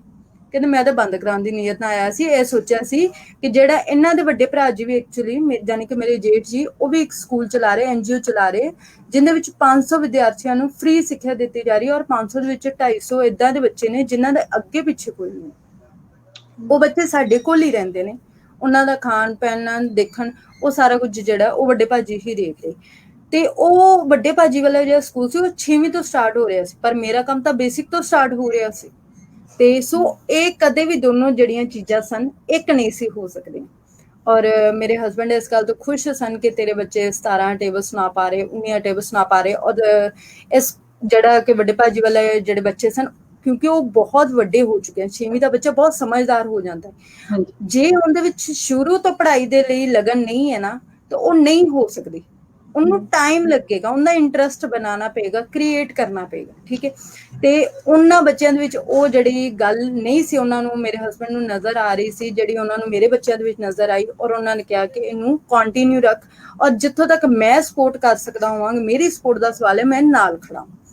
ਮੇਰੇ ਵਾਸਤੇ ਹੁਣ ਹੋਰ ਕੋਈ ਮੁਸ਼ਕਲ ਹੀ ਨਹੀਂ ਸੀ, ਕਿਉਂਕਿ ਜਦ ਮੇਰੇ ਹਸਬੈਂਡ ਨੇ ਯਸ ਕਰ ਦਿੱਤੀ ਸੀ, ਔਰ ਮੈਂ ਬਹੁਤ ਹੀ ਜਿਹੜਾ ਇੰਡੀਪੈਂਡੈਂਟਲੀ ਜਿਹੜਾ ਇਸ ਸਕੂਲ ਨੂੰ ਅੱਜ ਵੀ ਚਲਾ ਰਹੀ ਹਾਂ। ਅੱਜ ਵੀ ਸਟਿਲ ਮੈਨੂੰ ਉਨੀਓ ਹੀ ਖੁਸ਼ੀ ਮਿਲਦੀ ਹੈ ਉਹਨਾਂ ਦੇ ਵਾਸਤੇ ਸਮਾਨ ਲਿਜਾਣ 'ਚ, ਜਿੰਨੀ ਮੈਨੂੰ ਪਹਿਲੇ ਦਿਨ ਖੁਸ਼ੀ ਸੀ। ਔਰ ਮੈਂ ਕਹਿੰਦੀ ਹਾਂ ਕਿ ਪਰਮਾਤਮਾ ਨੇ ਆਪ ਹੱਥ ਫੜ ਕੇ ਜਿਹੜੀ ਇਹ ਸੇਵਾ ਲਈ ਹੈ। ਮੈਂ ਇਹ ਸਕੂਲ ਖੋਲਣ ਦਾ ਸੁਪਨਾ ਉਦੋਂ ਲਿਆ ਸੀ ਜਦੋਂ ਮੈਂ ਸਿਰਫ 15 ਸਾਲ ਦੀ ਸੀ, ਔਰ ਇਹ 25 ਸਾਲ ਦੀ ਉਮਰ ਜਦੋਂ ਮੇਰੀ ਹੋਈ, ਉਦੋਂ ਜਾ ਕੇ ਮੇਰਾ ਸੁਪਨਾ ਪੂਰਾ ਹੋਇਆ। ਔਰ ਮੈਂ ਏਦਾਂ ਦੇ ਕਈ ਸਲਮ ਏਰੀਆ ਦੇ ਵਿੱਚ ਏਦਾਂ ਦੇ ਜਿਹੜੇ ਸਕੂਲ ਖੋਲਣਾ ਚਾਹੁੰਦੀ ਹਾਂ। ਪਰਮਾਤਮਾ ਨੇ ਚਾਹਿਆ ਤੇ ਜ਼ਰੂਰ ਇਹ ਮੇਰਾ ਸੁਪਨਾ ਪੂਰਾ ਹੋਏਗਾ। ਔਰ ਇਸ ਸਭ ਦਾ ਜਿਹੜਾ ਖਰਚਾ ਹੈ ਉਹ ਮੈਂ ਹਲੇ ਤੱਕ ਸਿਰਫ ਆਪਣੀ ਤਨਖਾਹ ਦੇ ਵਿੱਚੋਂ ਕਰ ਰਹੀ ਹਾਂ, ਕਿਉਂਕਿ ਮੈਂ ਇੱਕ ਸਕੂਲ ਦੇ ਵਿੱਚ ਪੜ੍ਹਾ ਰਹੀ ਹਾਂ। ਉੱਥੋਂ ਜੋ ਮੇਰੀ ਅਰਨਿੰਗ ਹੁੰਦੀ ਹੈ ਮੰਥਲੀ, ਉਹਦੇ ਵਿੱਚ ਜਿਹੜਾ ਇਹ ਸਾਰਾ ਮੈਂ ਖਰਚਾ ਕਰ ਰਹੀ ਹਾਂ। ਤੇ ਮੈਨੂੰ ਕਦੇ ਵੀ ਇਸ ਗੱਲ ਦੇ ਲਈ ਕਦੇ ਘਾਟ ਨਹੀਂ ਮਹਿਸੂਸ ਹੋਈ, ਕਿ ਮੈਨੂੰ ਕਦੇ ਵੀ ਗੁਰੇਜ਼ ਨਹੀਂ ਹੋਇਆ ਕਿ ਅਗਰ ਮੇਰੀ 10,000 ਤਨਖਾਹ ਹੈ ਤੇ ਮੈਂ 10 ਦੀ 10 ਜਿਹੜੀ ਆਪਣੇ ਸਕੂਲ ਦੇ ਵਿੱਚ ਲਗਾ ਦਾਂ, ਤੇ ਮੈਨੂੰ ਕਦੇ ਵੀ ਇਸ ਗੱਲ ਦਾ ਕੋਈ ਗਿਲਾ ਸ਼ਿਕਵਾ ਨਹੀਂ। ਮੈਂ ਆਪਣੇ ਲਈ ਭਾਵੇਂ 1 ਰੁਪਈਆ ਨਾ ਬਚਾਵਾਂ, ਪਰ ਉਹਨਾਂ ਦੀ ਜਿਹੜੀ ਮੁਸਕਾਨ ਹੈ ਉਹ ਮੇਰੇ ਲਈ ਸਭ ਤੋਂ ਜ਼ਿਆਦਾ ਕੀਮਤੀ, ਬਹੁਤ ਹੀ ਇੰਪੋਰਟੈਂਟ ਹੈ। ਬਹੁਤ ਹੀ ਹੈਡਸ ਆਫ ਟੂ ਯੂ। ਬਹੁਤ ਵਧੀਆ ਕੰਮ ਕਰ ਰਹੇ ਹੋ ਆਤਮਜੀਤ ਕੌਰ ਜੀ ਤੁਸੀਂ। ਤੇ ਕਿਉਂਕਿ ਤੁਹਾਡਾ ਇੱਕ ਅਜਿਹੇ ਸਕੂਲ ਦੇ ਨਾਲ ਸੰਬੰਧ ਹੈ, ਮੈਂ ਇੱਕ ਸਵਾਲ ਤੁਹਾਨੂੰ ਜ਼ਰੂਰ ਕਰਨਾ ਚਾਹਾਂਗੀ ਕਿ ਜਦੋਂ ਲੋਕੀ ਕਹਿੰਦੇ ਆ ਚਾਈਲਡ ਲੇਬਰ ਦੇ ਅਗੇਂਸਟ ਬਹੁਤ ਵੱਡੇ ਜਿਹੜੇ ਆ ਉਹ ਆਰਟੀਕਲਸ ਛਪਦੇ ਨੇ, ਬਹੁਤ ਲੋਕੀ ਸਪੀਚਸ ਕਰਦੇ ਨੇ ਕਿ ਜੀ ਚਾਈਲਡ ਲੇਬਰ ਜਿਹੜੀ ਆ ਉਹ ਬਹੁਤ ਮਾੜੀ ਆ, ਨਹੀਂ ਕਰਵਾਉਣੀ ਚਾਹੀਦੀ, ਪਰ ਤੁਸੀਂ ਉਹਨਾਂ ਨੂੰ ਬਹੁਤ ਕੋਲੋਂ, ਇਸ ਵਰਗ ਨੂੰ, ਇਸ ਕਲਾਸ ਨੂੰ ਤੁਸੀਂ ਬਹੁਤ ਕੋਲੋਂ ਦੀ ਵੇਖਿਆ। ਤੁਹਾਨੂੰ ਕੀ ਲੱਗਦਾ ਕਿ ਜਦੋਂ ਉਹ ਬੱਚੇ ਜਾ ਕੇ ਕੰਮ ਕਰਕੇ ਤੇ ਉੱਥੋਂ ਥੋੜੇ ਬਹੁਤੇ ਪੈਸੇ ਪਰਿਵਾਰ ਵਾਸਤੇ ਲੈ ਕੇ ਆਉਂਦੇ ਨੇ, ਤੇ ਉਹਨਾਂ ਦਾ ਜਿਹੜਾ ਉਹ ਰੋਟੀ ਪਾਣੀ ਥੋੜਾ ਬਹੁਤਾ ਚੱਲਦਾ ਉਹਨਾਂ ਪੈਸਿਆਂ ਨਾਲ, ਤੁਸੀਂ ਇਸ ਚੀਜ਼ ਨੂੰ ਕਿਸ ਤਰ੍ਹਾਂ ਵੇਖਦੇ ਹੋ? ਦੇਖੋ ਮੈਮ, ਇਹਦੇ ਵਿੱਚ 2 ਕਨਸੈਪਟ ਨੇ, ਔਰ ਤੁਸੀਂ ਇਹ ਗੱਲ ਬਿਲਕੁਲ ਸੱਚ ਕਹੀ ਕਿ ਮੈਂ ਬਹੁਤ ਕੋਲੋਂ ਦੀ ਹੋ ਕੇ ਦੇਖੇ। ਇਹਦੇ ਵਿੱਚ 2 ਕਨਸੈਪਟ ਨੇ। ਪਹਿਲਾ ਕਨਸੈਪਟ ਜਿਹੜਾ ਮੈਂ ਤੁਹਾਨੂੰ ਦੱਸਣਾ ਚਾਹਾਂਗੀ, ਉਹ ਬਹੁਤ ਜ਼ਿਆਦਾ ਖਾਸ ਅਤੇ ਬਹੁਤ ਜ਼ਿਆਦਾ ਭਿਆਨਕ ਹੈ। ਉਹਦੀ ਜਿਹੜੀ ਤਸਵੀਰ ਉਹ ਇਹ ਹੈ ਕਿ ਜਦੋਂ ਬਿਹਾਰ, ਗੁਜਰਾਤ ਜਾਂ ਹੋਰ ਏਦਾਂ ਦੇ ਇਲਾਕਿਆਂ ਦੇ ਵਿੱਚ ਜਦੋਂ ਬੱਚਿਆਂ ਨੂੰ ਕਿਡਨੈਪ ਕਰਕੇ, ਉਹਨਾਂ ਦਾ ਅੰਗ ਭੰਗ ਕਰਕੇ, ਜਾਣੀ ਕਿ ਅੰਗ ਕੱਟ ਕੇ, ਉਹਨਾਂ ਨੂੰ ਇੱਥੇ ਪੰਜਾਬ ਦੀਆਂ ਸੜਕਾਂ ਤੇ ਲਿਆ ਕੇ ਜਿਹੜਾ ਉਹਨਾਂ ਕੋਲੋਂ ਭੀਖ ਮੰਗਵਾਈ ਜਾਂਦੀ ਹੈ, ਉਹਦੇ ਵਿੱਚ ਤਾਂ ਏਦਾਂ ਦਾ ਕੋਈ ਕਨਸੈਪਟ ਹੀ ਨਹੀਂ ਹੈ ਕਿ ਉਹ ਥੋੜੀ ਬਹੁਤੀ ਕਮਾਈ ਕਰਕੇ ਜਿਹੜਾ ਉਹ ਪਰਿਵਾਰ ਨੂੰ ਦੇ ਪਾ ਰਹੇ। ਨਹੀਂ, ਉਹ ਪਰਿਵਾਰ ਤੋਂ ਬਿਲਕੁਲ ਵੱਖਰੇ ਨੇ, ਠੀਕ ਹੈ। ਹਾਂਜੀ, ਉਹ ਤਾਂ ਪਰਿਵਾਰ ਦੇ ਵਿੱਚ ਰਹਿ ਹੀ ਨਹੀਂ ਰਹੇ ਨਾ। ਹਾਂਜੀ, ਉਹ ਪਰਿਵਾਰ ਦੇ ਵਿੱਚ ਨਹੀਂ ਰਹਿ ਰਹੇ, ਕਿਉਂਕਿ ਉਹਨਾਂ ਦੇ ਉੱਤੇ ਜ਼ੁਲਮ ਹੋ ਰਿਹਾ ਹੈ। ਉਹ ਜਿਹੜੇ ਵੀ ਪੈਸੇ ਇਸ ਤਰੀਕੇ ਦੇ ਨਾਲ ਭੀਖ ਮੰਗ ਕੇ ਜਿਹੜੇ ਉਹ ਇਕੱਠੇ ਕਰ ਰਹੇ, ਉਹ ਉਹਨਾਂ ਨੂੰ ਜੋ ਰੱਖ ਰਹੇ ਨੇ ਬੰਦਕ ਬਣਾ ਕੇ, ਉਹ ਪੈਸੇ ਉਹਨਾਂ ਦੇ ਕੋਲ ਚਲੇ ਜਾਂਦੇ। ਮੈਂ ਇਹੋ ਜਿਹੀ ਆਰਗੇਨਾਈਜੇਸ਼ਨ ਦੇ ਨਾਲ ਵੀ ਕਨੈਕਟਡ ਹਾਂ, ਲੁਧਿਆਣੇ ਤੋਂ ਹੈ ਨੇ, ਤੇ ਅੰਮ੍ਰਿਤਸਰ ਦੇ ਵਿੱਚ ਜਿਹੜਾ ਉਹਨਾਂ ਨੇ ਮੈਨੂੰ ਇਹ ਕਾਰਜ ਜਿਹੜਾ ਉਹ ਸੌਂਪਿਆ ਹੋਇਆ ਹੈ। ਤੇ ਮੈਂ ਯਾਦ ਹੈ ਕਿ ਆਪਣੇ ਕੁਆਰੇਪਨ ਦੇ ਵਿੱਚ ਹੀ, ਕਿਉਂਕਿ ਉਦੋਂ ਬਹੁਤ ਜ਼ਿਆਦਾ ਜੋਸ਼ ਹੁੰਦਾ ਸੀ, ਨੋ ਡਾਊਟ ਜੋਸ਼ ਹੁਣ ਵੀ ਹੈ, ਪਰ ਹੁਣ ਉਹੋ ਜਿਹਾ ਜੋਸ਼ ਨਹੀਂ ਹੈ ਜੋ ਪਹਿਲਾਂ ਸੀ। ਤੇ ਮੈਨੂੰ ਯਾਦ ਹੈ ਕਿ ਦਰਬਾਰ ਸਾਹਿਬ ਅੰਮ੍ਰਿਤਸਰ ਦੇ ਬਾਹਰ ਏਦਾਂ ਦੇ ਕਈ ਬੱਚੇ ਸਨ, ਜਿਨ੍ਹਾਂ ਨਾਲ 1-2 ਵਾਰੀ ਮੈਂ ਗੱਲ ਕਰਨ ਦੀ ਕੋਸ਼ਿਸ਼ ਕੀਤੀ, ਕਿਉਂਕਿ ਉਹਨਾਂ ਦੇ ਹੱਥਾਂ ਦੇ ਵਿੱਚ ਪੈਨ ਹੁੰਦੇ ਸਨ। ਉਹਨਾਂ ਨਾਲ ਅਸੀਂ ਬਹੁਤ ਗੱਲਬਾਤ ਕਰਨ ਦੀ ਕੋਸ਼ਿਸ਼ ਕੀਤੀ, ਪਰ ਉਹ ਗੱਲ ਕਰਨੋਂ ਵੀ ਜਿਹੜਾ ਉਹ ਝਿਜਕ ਰਹੇ ਸਨ, ਡਰ ਰਹੇ ਸਨ, ਕਿਉਂਕਿ ਉਹਨਾਂ ਚੋਂ ਇੱਕ ਬੱਚੇ ਨੇ ਮੈਨੂੰ ਦੱਸਿਆ ਕਿ ਸਾਡੇ ਲਾਗੇ ਤਾਗੇ ਇੱਥੇ ਇੱਕ ਬੰਦਾ ਹੈ ਜਿਹੜਾ ਹਮੇਸ਼ਾ ਸਾਨੂੰ ਉਹ ਦੇਖ ਰਿਹਾ, ਤੇ ਜੇ ਤੁਸੀਂ ਇੱਥੇ ਖੜੇ ਰਹੇ ਤੇ ਰਾਤ ਨੂੰ ਅਸੀਂ ਜਿੱਥੇ ਜਾਂਦੇ ਹਾਂ, ਜਿੱਥੇ ਸਾਨੂੰ ਸਵਾਇਆ ਜਾਂਦਾ, ਉਹ ਬਹੁਤ ਜ਼ਿਆਦਾ ਮਾਰਨਗੇ, ਕੁੱਟਣਗੇ ਸਾਨੂੰ। ਤੇ ਮੇਰੇ ਹੱਥ ਵੱਜੇ ਹੋਏ ਸਨ ਕਿ ਮੈਂ ਉਹਨਾਂ ਬੱਚਿਆਂ ਦੀ ਕੋਈ ਮਦਦ ਹੀ ਨਹੀਂ ਸੀ ਕਰ ਪਾ ਰਹੀ, ਕਿਉਂਕਿ ਜਿਹੜਾ ਇੱਕ ਸਰਕਾਰ ਦਾ ਸਿਸਟਮ ਹੈ, ਉਹ ਜਿਹੜਾ ਸਿਸਟਮ ਦੇ ਵਿੱਚ ਜਿਹੜਾ ਉਹਨਾਂ ਨੂੰ ਰਹਿ ਕੇ ਚੱਲਣਾ ਪੈਂਦਾ। ਜਿਹੜੀ ਮੇਰੀ ਟੀਮ ਹੈ, ਉਹਨਾਂ ਨੂੰ ਇੱਕ ਟੀਮ ਦੀ ਤਰ੍ਹਾਂ ਜਿਹੜਾ ਉਹ ਕੰਮ ਕਰਨਾ ਪੈਂਦਾ। ਉਹਨਾਂ ਨੂੰ ਪਹਿਲਾਂ ਕਈ ਮਹੀਨੇ ਤੱਕ ਵਾਚ ਕਰਨਾ ਪੈਂਦਾ ਹੈ ਕਿ ਇਹੋ ਜਿਹੇ ਬੱਚਿਆਂ ਦੇ ਪਿੱਛੇ ਕੌਣ ਜਿਹੜਾ ਉਹ ਨਜ਼ਰ ਰੱਖ ਰਿਹਾ, ਇਹਨਾਂ ਦੇ ਪਿੱਛੇ ਕੀ ਟੀਮ ਹੈ, ਔਰ ਉਹਨਾਂ ਦੇ ਕੋਲ ਕੀ ਹਥਿਆਰ ਹੋ ਸਕਦੇ। ਜੇ ਤੁਸੀਂ ਇਹਨਾਂ ਬੱਚਿਆਂ ਨਾਲ ਗੱਲਬਾਤ ਕਰਦੇ ਹੋ ਤਾਂ ਡੈਫੀਨੇਟਲੀ ਤੁਹਾਡੀ ਜਾਨ ਨੂੰ ਵੀ ਰਿਸਕ ਹੈ। ਇਹ ਜਿਹੜੀ ਇਹ ਗੱਲ ਹੈ। ਸੋ ਇਹ ਜਿਹੜਾ ਹੈ ਚਾਈਲਡ ਲੇਬਰ ਦਾ ਕਨਸੈਪਟ ਹੈ, ਜਿਹੜਾ ਸਹੀ ਮਾਇਨਿਆਂ ਦੇ ਵਿੱਚ ਜਿਹੜਾ ਇਹ ਹਿਊਮਨ ਟ੍ਰੈਫਿਕਿੰਗ ਹੋ ਰਹੀ ਹੈ, ਚਾਈਲਡ ਟ੍ਰੈਫਿਕਿੰਗ ਹੋ ਰਹੀ। ਇਹਦੇ ਵਿੱਚ ਜੇ ਅਸੀਂ ਆਵਾਜ਼ ਚੁੱਕਣਾ ਵੀ ਚਾਹੀਏ ਤੇ ਆਪਾਂ ਜੇ ਇਕੱਲੇ ਹਾਂ ਤਾਂ ਮੈਨੂੰ ਲੱਗਦਾ ਹੈ ਕਿ ਸਾਨੂੰ ਤੇ ਸਾਡੀ ਫੈਮਿਲੀ ਨੂੰ ਪੂਰਾ ਰਿਸਕ ਹੈ। ਹਾਂ, ਜੇ ਕੋਈ ਟੀਮ ਜਿਹੜਾ ਇੱਕ ਬਣਾ ਕੇ ਕੰਮ ਕੀਤਾ ਜਾਵੇ, ਫਿਰ ਇਹਨਾਂ ਦੇ ਉੱਤੇ ਜਿਹੜੀ ਉਹ ਲਗਾਮ ਕੱਸੀ ਜਾ ਸਕਦੀ। ਨਾ ਜਾਣੇ ਕਿੰਨੇ ਹੀ ਬੱਚਿਆਂ ਨੂੰ ਕਿਡਨੈਪ ਕਰਕੇ ਇਸ ਤਰੀਕੇ ਦੇ ਨਾਲ ਡੀਲ ਕੀਤਾ ਜਾ ਰਿਹਾ।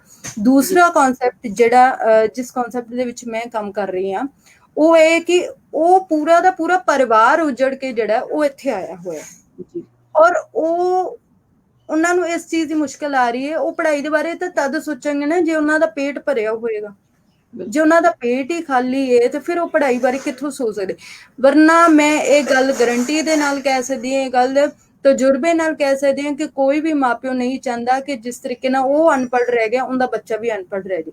ਉਹ ਕਦੇ ਵੀ ਨਹੀਂ ਚਾਹੇਗਾ ਕਿ ਜਿਸ ਤਰੀਕੇ ਦਾ ਕੰਮ ਮੈਂ ਕਰ ਰਿਹਾ ਉਦਾਂ ਦਾ ਮੇਰਾ ਬੱਚਾ ਕਰੇ, ਕਦੇ ਵੀ ਨਹੀਂ ਚਾਹੇਗਾ।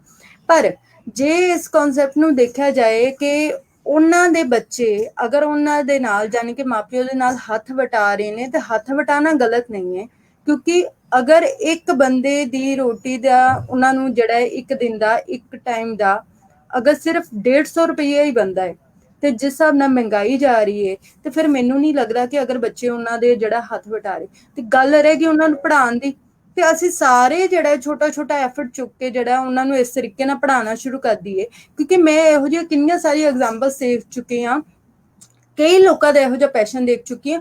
ਪੁਲ ਦੇ ਨੀਚੇ ਉਹ ਜਗ੍ਹਾ ਬਣਾ ਕੇ ਉੱਥੇ ਸਫਾਈ ਕਰਕੇ ਤੇ ਉੱਥੇ ਦਰੀ ਲਗਾ ਕੇ ਤੇ ਉਹ ਬੱਚਿਆਂ ਨੂੰ ਪੜ੍ਹਾਉਂਦੇ ਹੁੰਦੇ ਨੇ। ਕਈ ਸਾਰੀਆਂ ਏਦਾਂ ਦੀਆਂ ਐਗਜ਼ਾਮਪਲਸ ਨੇ। ਮੈਂ ਕਿੰਨਾ ਨਾਮ ਲਾਵਾਂ। ਫਤਿਹਗੜ੍ਹ ਸਾਹਿਬ ਦਾ ਇੱਕ ਸਕੂਲ ਸੀ, ਜਿੱਥੋਂ ਤੱਕ ਮੈਨੂੰ ਯਾਦ ਹੈ ਕਿ ਉਹਨਾਂ ਨੇ ਸਕੂਲ ਇਸ ਤਰੀਕੇ ਨਾਲ ਸ਼ੁਰੂ ਕੀਤਾ ਸੀ ਕਿ ਉੱਥੇ ਕੋਈ ਟੀਚਰ ਨਹੀਂ, ਕੋਈ ਉੱਥੇ ਜਿਹੜੀ ਮੇਡ ਨਹੀਂ ਹੈਗੀ। ਉਹਨਾਂ ਦੇ ਜਿਹੜੇ ਸੀਨੀਅਰ ਬੱਚੇ ਨੇ ਉਹੀ ਜੂਨੀਅਰ ਬੱਚਿਆਂ ਨੂੰ ਪੜ੍ਹਾ ਰਹੇ, ਔਰ ਬਹੁਤ ਜ਼ਿਆਦਾ ਤਾਦਾਦ ਦੇ ਵਿੱਚ ਉਹਨਾਂ ਕੋਲ ਬੱਚੇ ਨੇ, ਔਰ ਬਹੁਤ ਹੀ ਸੋਹਣਾ ਸਿਸਟਮ ਚਲਾ ਰਹੇ। ਉਹਨਾਂ ਦਾ ਅਕਾਊਂਟਸ ਉਹ ਜਿਹੜੇ ਉਹ ਸੀਨੀਅਰ ਬੱਚੇ ਜਾਣੀ ਕਿ ਗ੍ਰੈਜੂਏਸ਼ਨ ਵਾਲੇ ਬੱਚੇ ਹੈਂਡਲ ਕਰ ਰਹੇ। ਕੋਈ ਮੇਡ ਨਹੀਂ ਹੈ, ਕੋਈ ਉੱਥੇ ਟੀਚਰ ਨਹੀਂ, ਔਰ ਫਿਰ ਵੀ ਪੜ੍ਹਾਈ ਦੇ ਵਿੱਚ ਜਿਹੜੇ ਉਹਨਾਂ ਦੇ ਰਿਜ਼ਲਟ ਨੇ ਉਹ 100% ਨੇ। ਮੈਂ ਏਦਾਂ ਸਕੂਲ ਦੀ ਐਗਜ਼ਾਮਪਲ ਜਿਹੜੇ ਮੈਂ ਖੁਦ ਜਿਹੜੀ ਉਹਨਾਂ ਦੀ ਵੀਡੀਓ ਦੇਖੀ ਹੈ, ਔਰ ਇਹ ਵਾਕਈ ਵਾਲਾ ਸਕੂਲ ਐਗਜ਼ਿਸਟ ਕਰਦਾ। ਔਰ ਮੈਂ ਸੁਪਨਾ ਰੱਖਦੀ ਹਾਂ ਕਿ ਮੈਂ ਵੀ ਇਸ ਤਰੀਕੇ ਦਾ ਜਿਹੜਾ ਇੱਕ ਸਕੂਲ ਖੋਲ ਸਕਾਂ, ਔਰ ਇਸ ਤਰੀਕੇ ਦਾ ਇੱਕ ਬਿਰਧ ਆਸ਼ਰਮ ਤੇ ਜਿਹੜਾ ਮਹਿਲਾ ਆਸ਼ਰਮ ਖੋਲ ਸਕਾਂ। ਕਿਉਂਕਿ ਜਿਹੜੀਆਂ ਮਹਿਲਾ ਆਪਣੇ ਘਰੋਂ ਜਿਹੜੀਆਂ ਉਹਨਾਂ ਨੂੰ ਵਿਚਾਰੀਆਂ ਨੂੰ ਕੱਢ ਦਿੱਤਾ ਗਿਆ, ਉਹ ਇਸ ਤਰੀਕੇ ਦੇ ਸਮੇਂ ਨੂੰ ਜਿਹੜਾ ਬਹੁਤ ਪ੍ਰਭਾਵਿਤ ਜਿਹੜਾ ਹੋਈਆਂ ਨੇ, ਉਹ ਮਹਿਸੂਸ ਕਰ ਸਕਦੀਆਂ ਨੇ ਕਿ ਬਜ਼ੁਰਗਾਂ ਦੇ ਉੱਤੇ ਕੀ ਬਣਦੀ ਹੈ, ਤੇ ਬਜ਼ੁਰਗਾਂ ਨੂੰ ਬੱਚਿਆਂ ਦੀ ਲੋੜ ਹੁੰਦੀ ਹੈ। ਤੇ ਇਸ ਤਰੀਕੇ ਨਾਲ ਮੈਂ ਜਿਹੜਾ ਉਹ ਕੰਮ ਕਰਨਾ ਚਾਹੁੰਦੀ ਹਾਂ ਕਿ ਬਜ਼ੁਰਗਾਂ ਨੂੰ ਉਹ ਮਹਿਲਾਵਾਂ ਸੰਭਣ, ਤੇ ਬਜ਼ੁਰਗਾਂ ਵਾਸਤੇ ਉਹ ਬੱਚਿਆਂ ਦੀ ਤਰ੍ਹਾਂ ਉਹ ਜਿਹੜਾ ਉਹਨਾਂ ਨੂੰ ਕਿਸੇ ਪਿਆਰ ਦੀ ਕਮੀ ਰਹੇਗੀ, ਉਹ ਜਿਹੜਾ ਉਹ ਬੇਟੀਆਂ ਬਣ ਕੇ ਬੇਟੇ ਬਣ ਕੇ ਜਿਹੜਾ ਉਹਨਾਂ ਨੂੰ ਪੂਰਾ ਕਰਨ। ਮੈਂ ਇਸ ਤਰੀਕੇ ਦਾ ਸੁਪਨਾ ਰੱਖਦੀ ਹਾਂ। ਇਸੇ ਤਰੀਕੇ ਦੇ ਨਾਲ ਜਿਹੜਾ ਮੈਂ ਮਤਲਬ ਚਾਹੁੰਦੀ ਹਾਂ ਕਿ ਸਮਾਜ ਦੇ ਵਿੱਚ ਜਿਹੜਾ ਉਹ ਇੱਕ ਬਹੁਤ ਹੀ ਸੋਹਣਾ ਜਿਹਾ ਸਮਾਂ ਬਣੇ। ਨਾ ਹੀ ਕਿਸੇ ਬਜ਼ੁਰਗ ਨੂੰ ਜਿਹੜਾ ਹੈ ਆਪਣੇ ਘਰੋਂ ਇਸ ਤਰ੍ਹਾਂ ਨਿਕਲਣਾ ਪਏ, ਪਰ ਜੇ ਕੋਈ ਮਜਬੂਰੀ ਬਸ ਏਦਾਂ ਕੁਝ ਹੋ ਵੀ ਰਿਹਾ ਹੈ, ਤੇ ਕੁਝ ਹੱਦ ਤੱਕ ਜਿਹੜਾ ਹੈ ਬਜ਼ੁਰਗਾਂ ਦੇ ਨਾਲ ਬੈਠ ਕੇ ਸਾਨੂੰ ਜਿਹੜਾ ਹੈ ਯੂਥ ਨੂੰ ਉਹਨਾਂ ਨਾਲ ਜਾ ਕੇ ਥੋੜਾ ਜਿਹਾ ਸਮਾਂ ਜ਼ਰੂਰ ਬਿਤਾਉਣਾ ਚਾਹੀਦਾ, ਕਿਉਂਕਿ ਆਉਣ ਵਾਲੇ ਸਮੇਂ 'ਚ ਅਸੀਂ ਵੀ ਇਸੇ ਜਿਹੜਾ ਸਮੇਂ ਦੇ ਵਿੱਚੋਂ ਗੁਜ਼ਰਨਾ ਹੈ। ਇਹ ਜਿਹੜੀ ਚੀਜ਼ ਅਸੀਂ ਬਜ਼ੁਰਗਾਂ ਦੇ ਲਈ ਦੇਖ ਰਹੇ ਹਾਂ, ਸਾਡੇ ਉੱਤੇ ਵੀ ਇਹ ਸਮਾਂ ਬਣਨਾ। ਇਹ ਨਹੀਂ ਕਿ ਸਾਡੇ ਉੱਤੇ ਸਮਾਂ ਨਹੀਂ ਬਣਨਾ, ਸਾਡੀ ਜਵਾਨੀ ਇਸੇ ਤਰ੍ਹਾਂ ਹੀ ਰਹਿਣੀ, ਨਹੀਂ। ਮੈਂ ਸਾਰਿਆਂ ਨੂੰ ਇਸ ਪ੍ਰੋਗਰਾਮ ਦੇ ਮਾਧਿਅਮ ਰਾਹੀਂ ਇਹ ਜਿਹੜਾ ਸੰਦੇਸ਼ ਦੇਣਾ ਚਾਹੁੰਦੀ ਹਾਂ, ਇਹ ਗੱਲ ਕਹਿਣਾ ਚਾਹੁੰਦੀ ਕਿ ਪਲੀਜ਼ ਜਿੱਥੇ ਕਿਤੇ ਵੀ ਤੁਹਾਨੂੰ ਕੋਈ ਜਿਹੜਾ ਉਹ ਯਤੀਮ ਖਾਨਾ ਜਾਂ ਕੋਈ ਲਵਾਰਿਸ ਬੱਚਾ ਦਿਖੇ ਜਾਂ ਕੋਈ ਬਜ਼ੁਰਗ ਦਿਖੇ, ਉਹਨੇ ਨਾ 2 ਪਲ ਵੀ ਜੇ ਤੁਸੀਂ ਬਤਾਓਗੇ ਤੇ ਮੈਂ ਸਮਝਦੀ ਹਾਂ ਕਿ ਉਸ ਬਜ਼ੁਰਗ ਦੇ ਲਈ ਉਹ ਜਿਹੜਾ ਕਿੰਨਾ ਇੰਪੋਰਟੈਂਟ ਹੋ। ਬਾਕੀ ਦੇਖੋ ਜੀ, ਸਾਰਿਆਂ ਨੇ ਹੀ ਇਸ ਜਹਾਨ ਤੋਂ ਤੁਰ ਜਾਣਾ, ਕਿਸੇ ਨੇ ਨਹੀਂ ਰਹਿਣਾ। ਬਸ ਤੁਹਾਡੀ ਚੰਗੀ ਸੋਚ ਤੇ ਤੁਹਾਡੇ ਚੰਗੇ ਕਰਮਾਂ ਨੂੰ ਹੀ ਜਿਹੜਾ ਹੈ ਤੁਹਾਡੇ ਜਿਹੜੇ ਉਹ ਰਹਿੰਦੀ ਦੁਨੀਆ ਨੇ ਯਾਦ ਰੱਖਣਾ ਹੈ। ਵਰਨਾ ਅਸੀਂ ਜਿਸ ਤਰੀਕੇ ਦੇ ਇਨਸਾਨ ਹਾਂ, ਸੋਣਾ ਉੱਠਣਾ ਬੈਠਣਾ ਖਾਣਾ ਪਹਿਨਣਾ, ਇਹ ਜਿਹੜਾ ਹੈ ਇਹ ਤਾਂ ਸਾਰੇ ਹੀ ਕਰ ਰਹੇ, ਜਾਨਵਰ ਵੀ ਕਰ ਰਹੇ। ਆਪਣੇ ਬੱਚੇ ਤਾਂ ਜਾਨਵਰ ਵੀ ਪਾਵੇ, ਫਿਰ ਅਸੀਂ ਉਹਨਾਂ ਤੋਂ ਵੱਖਰੇ ਕਿੱਦਾਂ ਵਾ ਨਾ, ਕਿਉਂਕਿ ਪਰਮਾਤਮਾ ਨੇ ਸਾਨੂੰ ਸੋਚ ਦਿੱਤੀ। ਉਹ ਸੋਚ ਨੂੰ ਜਿਹੜਾ ਹੈ ਅਸੀਂ ਕਰਮ ਬਣਾ ਕੇ ਤੁਰੀਏ, ਤੇ ਮੈਨੂੰ ਲੱਗਦਾ ਹੈ ਕਿ ਇਹ ਸਮਾਜ ਕੁਝ ਹੱਦ ਤੱਕ ਜਿਹੜਾ ਹੈ ਸਾਡੇ ਲਈ ਜਿਹੜਾ ਉਹ ਸੁਧਰ ਜਾਏਗਾ, ਜਾਂ ਅਸੀਂ ਸੁਧਾਰ ਦੇਵਾਂਗੇ, ਕਿਉਂਕਿ ਅਸੀਂ ਸਮਾਜ ਬਣਾ ਰਹੇ, ਸਾਡੇ ਤੋਂ ਇਹ ਸਮਾਜ ਬਣ ਰਹੇ। ਹਾਂਜੀ, ਤੇ ਜੇ ਏਦਾਂ ਦੀ ਸੋਚ ਹੋਏਗੀ ਤਾਂ ਕਰਮ ਬਣਨਗੇ। ਬਿਲਕੁਲ, ਬਹੁਤ ਵਧੀਆ ਸੋਚ ਦੇ ਮਾਲਕ ਹੋ ਤੁਸੀਂ ਆਤਮਜੀਤ ਜੀ। ਇੱਥੇ ਇੱਕ ਮੈਸੇਜ ਆਇਆ ਹੋਇਆ ਹੈ ਕਿ ਮੈਂ ਜੇ ਬੱਚਿਆਂ ਨੂੰ ਟ੍ਰੇਨਿੰਗ ਵਾਸਤੇ ਤੁਹਾਡਾ ਨੰਬਰ ਚਾਹੀਦਾ ਹੈ, ਕਿ ਜੇ ਕਿਸੇ ਨੇ ਬੱਚਿਆਂ ਦੀ ਟ੍ਰੇਨਿੰਗ ਵਾਸਤੇ ਤੁਹਾਨੂੰ ਕੰਟੈਕਟ ਕਰਨਾ ਹੋਵੇ ਤੇ ਕਿਸ ਤਰ੍ਹਾਂ ਕੰਟੈਕਟ ਕਰ ਸਕਦੇ ਨੇ? ਜੀ ਪਹਿਲੀ ਗੱਲ ਤੁਸੀਂ ਮੇਰੇ ਫੇਸਬੁੱਕ ਪੇਜ ਆਤਮਜੀਤ ਕੌਰ ਤੇ ਵੀ ਤੁਸੀਂ ਕੰਟੈਕਟ ਕਰ ਸਕਦੇ ਹੋ। ਮੇਰਾ YouTube ਚੈਨਲ ਵੀ ਹੈ ਆਤਮਜੀਤ ਕੌਰ, ਉੱਥੇ ਵੀ ਤੁਸੀਂ ਮੈਨੂੰ ਕੰਟੈਕਟ ਕਰ ਸਕਦੇ ਹੋ। ਮੇਰਾ ਜਿਹੜਾ ਮੋਬਾਈਲ ਨੰਬਰ ਹੈ 7986744676। ਇਹਦੇ ਉੱਤੇ ਵੀ ਜਿਹੜਾ ਤੁਸੀਂ ਮੈਨੂੰ WhatsApp ਜਾਂ ਕਾਲਿੰਗ ਜਿਹੜਾ ਉਹ ਤੁਸੀਂ ਮੈਨੂੰ ਸੰਪਰਕ ਕਰ ਸਕਦੇ ਹੋ। ਤੇ ਜੇ ਤੁਸੀਂ ਮੈਨੂੰ ਫੇਸਬੁੱਕ ਤੇ ਸੰਪਰਕ ਕਰਦੇ ਹੋ ਤੇ ਮੈਂ ਜਿਸ ਤਰੀਕੇ ਨਾਲ ਤੁਹਾਡੇ ਸਾਹਮਣੇ ਇੱਥੇ ਬੈਠੀ ਹੋਈ ਹਾਂ, ਮਤਲਬ ਇਸ ਤਰੀਕੇ ਨਾਲ ਹੀ ਮੇਰਾ ਜਿਹੜਾ ਉਹ ਸਿਰ ਹੈਡ ਕਵਰ ਹੈ। ਮੇਰੇ ਹਸਬੈਂਡ ਮੇਰੀ ਬੇਟੀ ਦੇ ਨਾਲ ਜਿਹੜੀ ਉਹ ਮੇਰੀ ਪਿਕ ਲੱਗੀ ਹੋਈ ਹੈ, ਤੇ ਤੁਸੀਂ ਮੈਨੂੰ ਈਜ਼ੀਲੀ ਜਿਹੜਾ ਉਹ ਉੱਥੋਂ ਤੁਸੀਂ ਫਾਈਂਡ ਆਊਟ ਕਰ ਸਕਦੇ ਹੋ। ਮੇਰੇ YouTube ਚੈਨਲ ਤੋਂ ਵੀ ਜਿਹੜਾ ਤੁਸੀਂ ਮੈਨੂੰ ਲੱਭ ਸਕਦੇ ਹੋ ਜੀ। ਆਤਮਜੀਤ ਜੀ, ਸਮੇਂ ਦੇ ਚਲਦੇ ਚਲਦੇ ਸਾਡੇ ਕੋਲ ਸਿਰਫ 3 ਮਿੰਟ ਰਹਿੰਦੇ ਨੇ। ਇੱਕ ਜਾਂਦੇ ਜਾਂਦੇ ਆਖਰੀ ਸਵਾਲ ਕਿ ਤੁਸੀਂ ਹਾਲੇ ਯੰਗ ਹੋ, ਹੈ ਨਾ, ਇਸ ਉਮਰ ਵਿੱਚ, ਤੇ ਲੋਕੀ ਜਿਹੜੇ ਬੱਚੇ ਨੇ, ਸਪੈਸ਼ਲੀ ਸਾਡਾ ਯੂਥ, ਜਾਂ ਤੇ ਫੇਸਬੁੱਕ ਤੇ ਜਾਂ ਫਿਰ ਇੰਸਟਾਗ੍ਰਾਮ ਤੇ ਟਿਕਟੋਕ ਦੇ ਉੱਤੇ ਬਹੁਤ ਜ਼ਿਆਦਾ ਆਪਣੇ ਆਪ ਨੂੰ ਬਿਜ਼ੀ ਰੱਖਦਾ। ਤੇ ਜੋ ਸੋਚ ਤੁਸੀਂ ਰੱਖਦੇ ਹੋ, ਉਸ ਸੋਚ ਨੂੰ ਰੱਖਣ ਵਾਸਤੇ ਸੋਸ਼ਲ ਮੀਡੀਆ ਤੋਂ ਕਿੰਨਾ ਕੁ ਅਵੇਅਰ ਰਹਿਣਾ ਚਾਹੀਦਾ, ਜਾਂ ਆਪਣੇ ਸਮੇਂ ਨੂੰ ਕਿਸ ਤਰ੍ਹਾਂ ਮੈਨੇਜ ਕਰਨਾ ਚਾਹੀਦਾ ਕਿ ਜਿਹੜਾ ਇਸ ਤਰ੍ਹਾਂ ਬਹੁਤ ਵਧੀਆ ਸਮਾਜ ਨੂੰ ਵਧੀਆ ਸਿਰਜਣ ਵਾਸਤੇ ਜਿਹੜਾ ਉਹ ਵੀ ਸੋਚ ਰੱਖਣ ਵਾਸਤੇ ਟਾਈਮ ਕੱਢਿਆ ਜਾਵੇ? ਦੇਖੋ, ਮੈਂ ਕਹਿੰਦੀ ਹਾਂ ਕਿ ਹਰੇਕ ਚੀਜ਼ ਦੇ ਕੌਨਸੀਕੁਐਂਸਿਸ ਹੁੰਦੇ, ਉਹ ਸਹੀ ਵੀ ਹੁੰਦੇ ਨੇ, ਗਲਤ ਵੀ ਹੁੰਦੇ।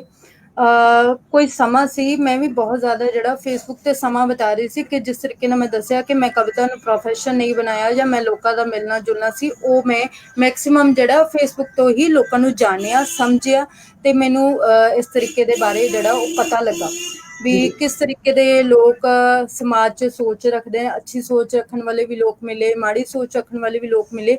ਪਰ ਹੁਣ ਇੱਥੇ ਸਬਕ ਇਹ ਸੀ ਕਿ ਜੇ ਤੁਹਾਨੂੰ ਹਰੇਕ ਤਰੀਕੇ ਦੇ ਲੋਕ ਮਿਲ ਰਹੇ ਤੇ ਤੁਸੀਂ ਉਹਨਾਂ ਨੂੰ ਆਪਣੀ ਲਿਸਟ ਦੇ ਵਿੱਚੋਂ ਛਾਂਟਣਾ ਕਿੱਦਾਂ ਹੈ, ਕਿਉਂਕਿ ਇਹ ਜਿਹੜੀ ਚੀਜ਼ ਸੀ ਇਹ ਤੁਹਾਨੂੰ ਕੋਈ ਜ਼ਿੰਦਗੀ ਦੀ ਕਿਤਾਬ ਨਹੀਂ, ਜਿਹੜੀ ਉਹ ਕੋਈ ਸਮਾਜ ਦੀ ਕਿਤਾਬ ਨਹੀਂ ਸਿਖਾ ਸਕਦੀ।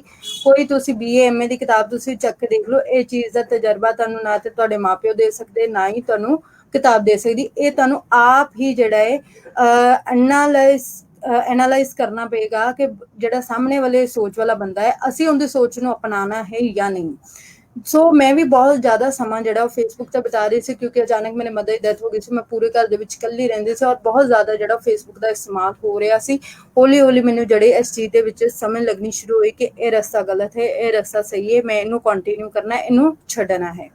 ਫਿਰ ਹੌਲੀ ਹੌਲੀ ਸਮਾਂ ਇਹ ਬਣਿਆ ਕਿ ਫੇਸਬੁੱਕ ਤੇ ਹੁਣ ਸਿਰਫ ਯੂਜ਼ਫੁਲ ਚੀਜ਼ਾਂ ਨੂੰ ਦੇਖਣਾ ਸ਼ੁਰੂ ਕੀਤਾ, ਜਾਂ YouTube ਤੇ ਜਿਹੜੀਆਂ ਯੂਜ਼ਫੁਲ ਚੀਜ਼ਾਂ ਨੂੰ ਦੇਖਣਾ ਸ਼ੁਰੂ ਕੀਤਾ, ਤਾਂ ਜੋ ਆਉਣ ਵਾਲੇ ਸਮੇਂ ਦੇ ਵਿੱਚ, ਕਿਉਂਕਿ ਆਉਣ ਵਾਲਾ ਸਮਾਂ ਜਿਹੜਾ ਉਹ ਕੰਪੀਟੀਸ਼ਨ ਦਾ ਸਮਾਂ ਹੈ, ਜਿੰਨੀ ਦੇਰ ਤੁਹਾਡੇ ਕੋਲ ਕੁਝ ਨਵਾਂ ਨਹੀਂ ਹੈ, ਮੈਨੂੰ ਨਹੀਂ ਲੱਗਦਾ ਕਿ ਤੁਸੀਂ ਸਮਾਜ ਦੇ ਵਿੱਚ ਜਿਹੜਾ ਉਹ ਰਹਿ ਕੇ ਆਪਣੇ ਸੁਪਨਿਆਂ ਨੂੰ ਵੀ ਪੂਰਾ ਕਰ ਸਕਦੇ ਹੋ। ਤੇ ਜਿਵੇਂ ਸਮਾਜ ਸੇਵਾ ਦੀ ਗੱਲ ਕਰੀਏ, ਉਹਦੇ ਵਾਸਤੇ ਵੀ ਦੇਖੋ ਜੀ, ਥੋੜੇ ਬਹੁਤ ਤਾਂ ਪੈਸੇ ਚਾਹੀਦੇ ਹੁੰਦੇ। ਮੈਂ ਅਕਸਰ ਕਹਿੰਦੀ ਹਾਂ ਕਿ ਜੇ ਤੁਸੀਂ ਸਮਾਜ ਸੇਵਾ ਕਰਨਾ ਚਾਹੁੰਦੇ ਹੋ, ਇਟ ਇਜ਼ ਨਾਟ ਨੈਸੈਸਰੀ ਕਿ ਤੁਹਾਡੇ ਕੋਲ ਪੈਸੇ ਹੋਣਗੇ ਤਾਂ ਹੀ ਤੁਸੀਂ ਸਮਾਜ ਸੇਵਾ ਕਰੋਗੇ, ਪਰ ਕਿਤੇ ਨਾ ਕਿਤੇ ਥੋੜੇ ਬਹੁਤ ਜਿਹੜੇ ਉਹ ਪੈਸਿਆਂ ਦੀ ਲੋੜ ਹੁੰਦੀ ਹੈ। ਜੇ ਤੁਸੀਂ ਵਾਕਈ ਕਿਸੇ ਦੀ ਮਦਦ ਕਰਦੇ ਹੋ ਇੱਕ ਚੰਗੀ ਸੋਚ ਦੇ ਨਾਲ ਨਾਲ, ਤੁਹਾਡੇ ਜਿਹੜੇ ਉਹ ਕਰਮ ਔਰ ਤੁਹਾਨੂੰ ਇਹ ਜਿਹੜੀ ਨੌਲੇਜ ਹੈ ਉਹ ਬਹੁਤ ਜ਼ਰੂਰੀ ਹੈ ਅਪਡੇਟ ਹੋਣੀ। ਕਿਉਂਕਿ ਮੈਨੂੰ ਯਾਦ ਹੈ ਕਿ ਮੈਂ ਇੱਕ ਸੇਵਾ ਸ਼ੁਰੂ ਕੀਤੀ ਸੀ। ਅਚਾਨਕ ਮੈਂ ਦਰਬਾਰ ਸਾਹਿਬ ਗਈ, ਉਹ ਟਾਈਮ ਸੀ 7 ਤੋਂ 9 ਵਜੇ ਦੇ ਵਿੱਚ ਦਾ ਟਾਈਮ ਸੀ, ਔਰ ਉੱਥੇ ਇੱਕ ਅੰਕਲ ਨੂੰ ਮੈਂ ਜਿਹੜੀ ਹੈ ਉਹ ਗਰੀਬ ਗੁਰਬੇ ਲਾਈਕ ਰਿਕਸ਼ੇ ਵਾਲਿਆਂ ਦੀ ਮਲਮ ਪੱਟੀ ਕਰਦੇ ਦੇਖਿਆ, ਔਰ ਉਹਨਾਂ ਦੀ ਜ਼ਖਮਾਂ 'ਚ ਐਡੇ ਐਡੇ ਕੀੜੇ ਸਨ, ਜਿੱਡੀ ਤੁਹਾਡੀ ਉਂਗਲੀ ਹੈ ਨਾ, ਐਡੇ ਐਡੇ ਮੋਟੇ ਤੇ ਐਡੇ ਐਡੇ ਲੰਬੇ ਕੀੜੇ ਸਨ, ਔਰ ਉਹ ਜ਼ਖਮਾਂ ਦੇ ਵਿੱਚੋਂ ਕੀੜੇ ਕੱਢ ਰਹੇ ਸਨ। ਉੱਥੇ ਦਵਾਈ ਦੀ ਮਲਮ ਪੱਟੀ ਦੀ ਲੋੜ ਸੀ। ਉਸ ਦਿਨ ਮੈਨੂੰ ਅਹਿਸਾਸ ਹੋਇਆ ਕਿ ਆਤਮਾ ਜਿਹੜਾ ਤੁਸੀਂ ਆਪਣਾ ਦਸਵੰਧ ਕੱਢ ਰਹੇ ਹੋ ਨਾ, ਦਰਬਾਰ ਸਾਹਿਬ ਆਲਰੇਡੀ ਬਹੁਤ ਜ਼ਿਆਦਾ ਸੰਗਤ ਸੇਵਾ ਕਰ ਰਹੀ ਹੈ। ਹੁਣ ਉਹ ਦਸਵੰਧ ਦਾ ਸਹੀ ਇਸਤੇਮਾਲ ਕਰਨ ਦਾ ਟਾਈਮ ਆ ਗਿਆ। ਇੱਥੇ ਲੋੜ ਹੈ, ਕਿਉਂਕਿ ਇਹ ਜਿਹੜੇ ਅੰਕਲ ਨੇ ਇੱਥੇ ਬਿਨਾਂ ਕਿਸੇ ਦੀ ਹੈਲਪ ਦੇ ਜਿਹੜੇ ਉਹ ਇੱਥੇ ਲੋਕਾਂ ਦੀ ਮਲਮ ਪੱਟੀ ਕਰ ਰਹੇ, ਜਿਨ੍ਹਾਂ ਕੋਲ ਪੈਸੇ ਨਹੀਂ, ਐਡੇ ਐਡੇ ਕੀੜੇ ਰੇਂਗਰੇ ਬੋ ਆਉਂਦੀ ਉਹਨਾਂ ਦੇ ਕੋਲੋਂ, ਔਰ ਡਰ ਲੱਗਦਾ ਹੈ ਉਹਨਾਂ ਦੇ ਜ਼ਖਮ ਦੇਖ ਕੇ। ਇੱਥੇ ਲੋੜ ਹੈ ਜਿਹੜਾ ਦਸਵੰਧ ਦਾ ਸਹੀ ਇਸਤੇਮਾਲ ਕੀਤਾ ਜਾਵੇ। ਫਿਰ ਇਸ ਚੀਜ਼ ਦੇ ਲਈ ਮੈਨੂੰ ਹੁਣ ਲੱਗ ਰਿਹਾ ਸੀ ਕਿ ਯੈਸ, ਹੁਣ ਮੈਨੂੰ ਲੱਗ ਰਿਹਾ ਇਹ ਜਿਹੜਾ ਸਹੀ ਰਾਹ ਹੈ, ਉਹਦੇ ਵਾਸਤੇ ਅਪਡੇਟ ਹੋਣਾ ਜ਼ਰੂਰੀ ਸੀ। ਫਸਟ ਏਡ ਕਿੱਦਾਂ ਕਰੀ ਦੀ ਹੈ ਤੁਹਾਨੂੰ ਉਸ ਬਾਰੇ ਪਤਾ ਹੋਣਾ ਚਾਹੀਦਾ ਹੈ। ਸੋ ਫੇਸਬੁੱਕ, YouTube ਜਾਂ ਟਵਿੱਟਰ, FB, ਇੰਸਟਾ ਦਾ ਇਸਤੇਮਾਲ ਜ਼ਰੂਰ ਕਰੋ, ਮੈਂ ਨਹੀਂ ਕਹਿੰਦੀ, ਪਰ ਇਸ ਤਰੀਕੇ ਨਾਲ ਕਰੋ ਕਿ ਉਹ ਤੁਹਾਡੇ ਵਾਸਤੇ ਵੈਲਿਊਏਬਲ ਬਣ ਜੇ, ਸਮਾਜ ਨੂੰ ਜਿਹੜਾ ਹੈ ਉਹ ਸਹੀ ਸੇਧ ਦੇਣ ਦੇ ਵਿੱਚ ਜਿਹੜਾ ਉਹ ਤੁਹਾਡੇ ਲਈ ਕੰਮ ਆਵੇ। ਨਾ ਕਿ ਆਪਣਾ ਸਮਾਂ ਫालतू ਗੱਲਾਂ 'ਚ ਬਿਤਾਓ। ਦੇਖੋ ਸੈਲਫੀ ਵਗੈਰਾ ਜਾਂ ਏਦਾਂ ਦੇ ਆ ਜਿਹੜੇ ਹੁਣ ਪਿੱਛੇ ਕਪਲ ਚੈਲੰਜ ਜਾਂ ਸਮਾਈਲ ਚੈਲੰਜ ਚੱਲੇ ਸੀ, ਇਹ ਸਭ ਕੁਛ ਇਹ ਬਹੁਤ ਹੀ ਬੇਕਾਰ ਦੀਆਂ ਗੱਲਾਂ ਔਰ ਬਹੁਤ ਹੀ ਜ਼ਿਆਦਾ ਸਮਾਂ ਖਰਾਬ ਕਰਨ ਵਾਲੀਆਂ ਗੱਲਾਂ ਸਨ। ਸੋ ਇਹਨਾਂ ਸਾਰੀਆਂ ਚੀਜ਼ਾਂ ਨੂੰ ਛੱਡ ਕੇ ਸਹੀ ਰਾਹ ਦੇ ਉੱਤੇ ਤੁਰੀਏ ਤਾਂ ਜੋ ਸਮਾਜ ਨੂੰ ਕੋਈ ਸੇਧ ਮਿਲ ਸਕੇ। ਤੁਹਾਡੀ ਵਜ੍ਹਾ ਨਾਲ ਸਮਾਜ ਜਿਹੜਾ ਹੈ ਉਹ ਇੱਕ ਸਹੀ ਦਿਸ਼ਾ ਤੇ ਤੁਰੇ, ਕਿਉਂਕਿ ਸਮਾਜ ਸਿਰਫ ਤੇ ਸਿਰਫ ਤੁਹਾਡੇ ਤੋਂ ਹੈ।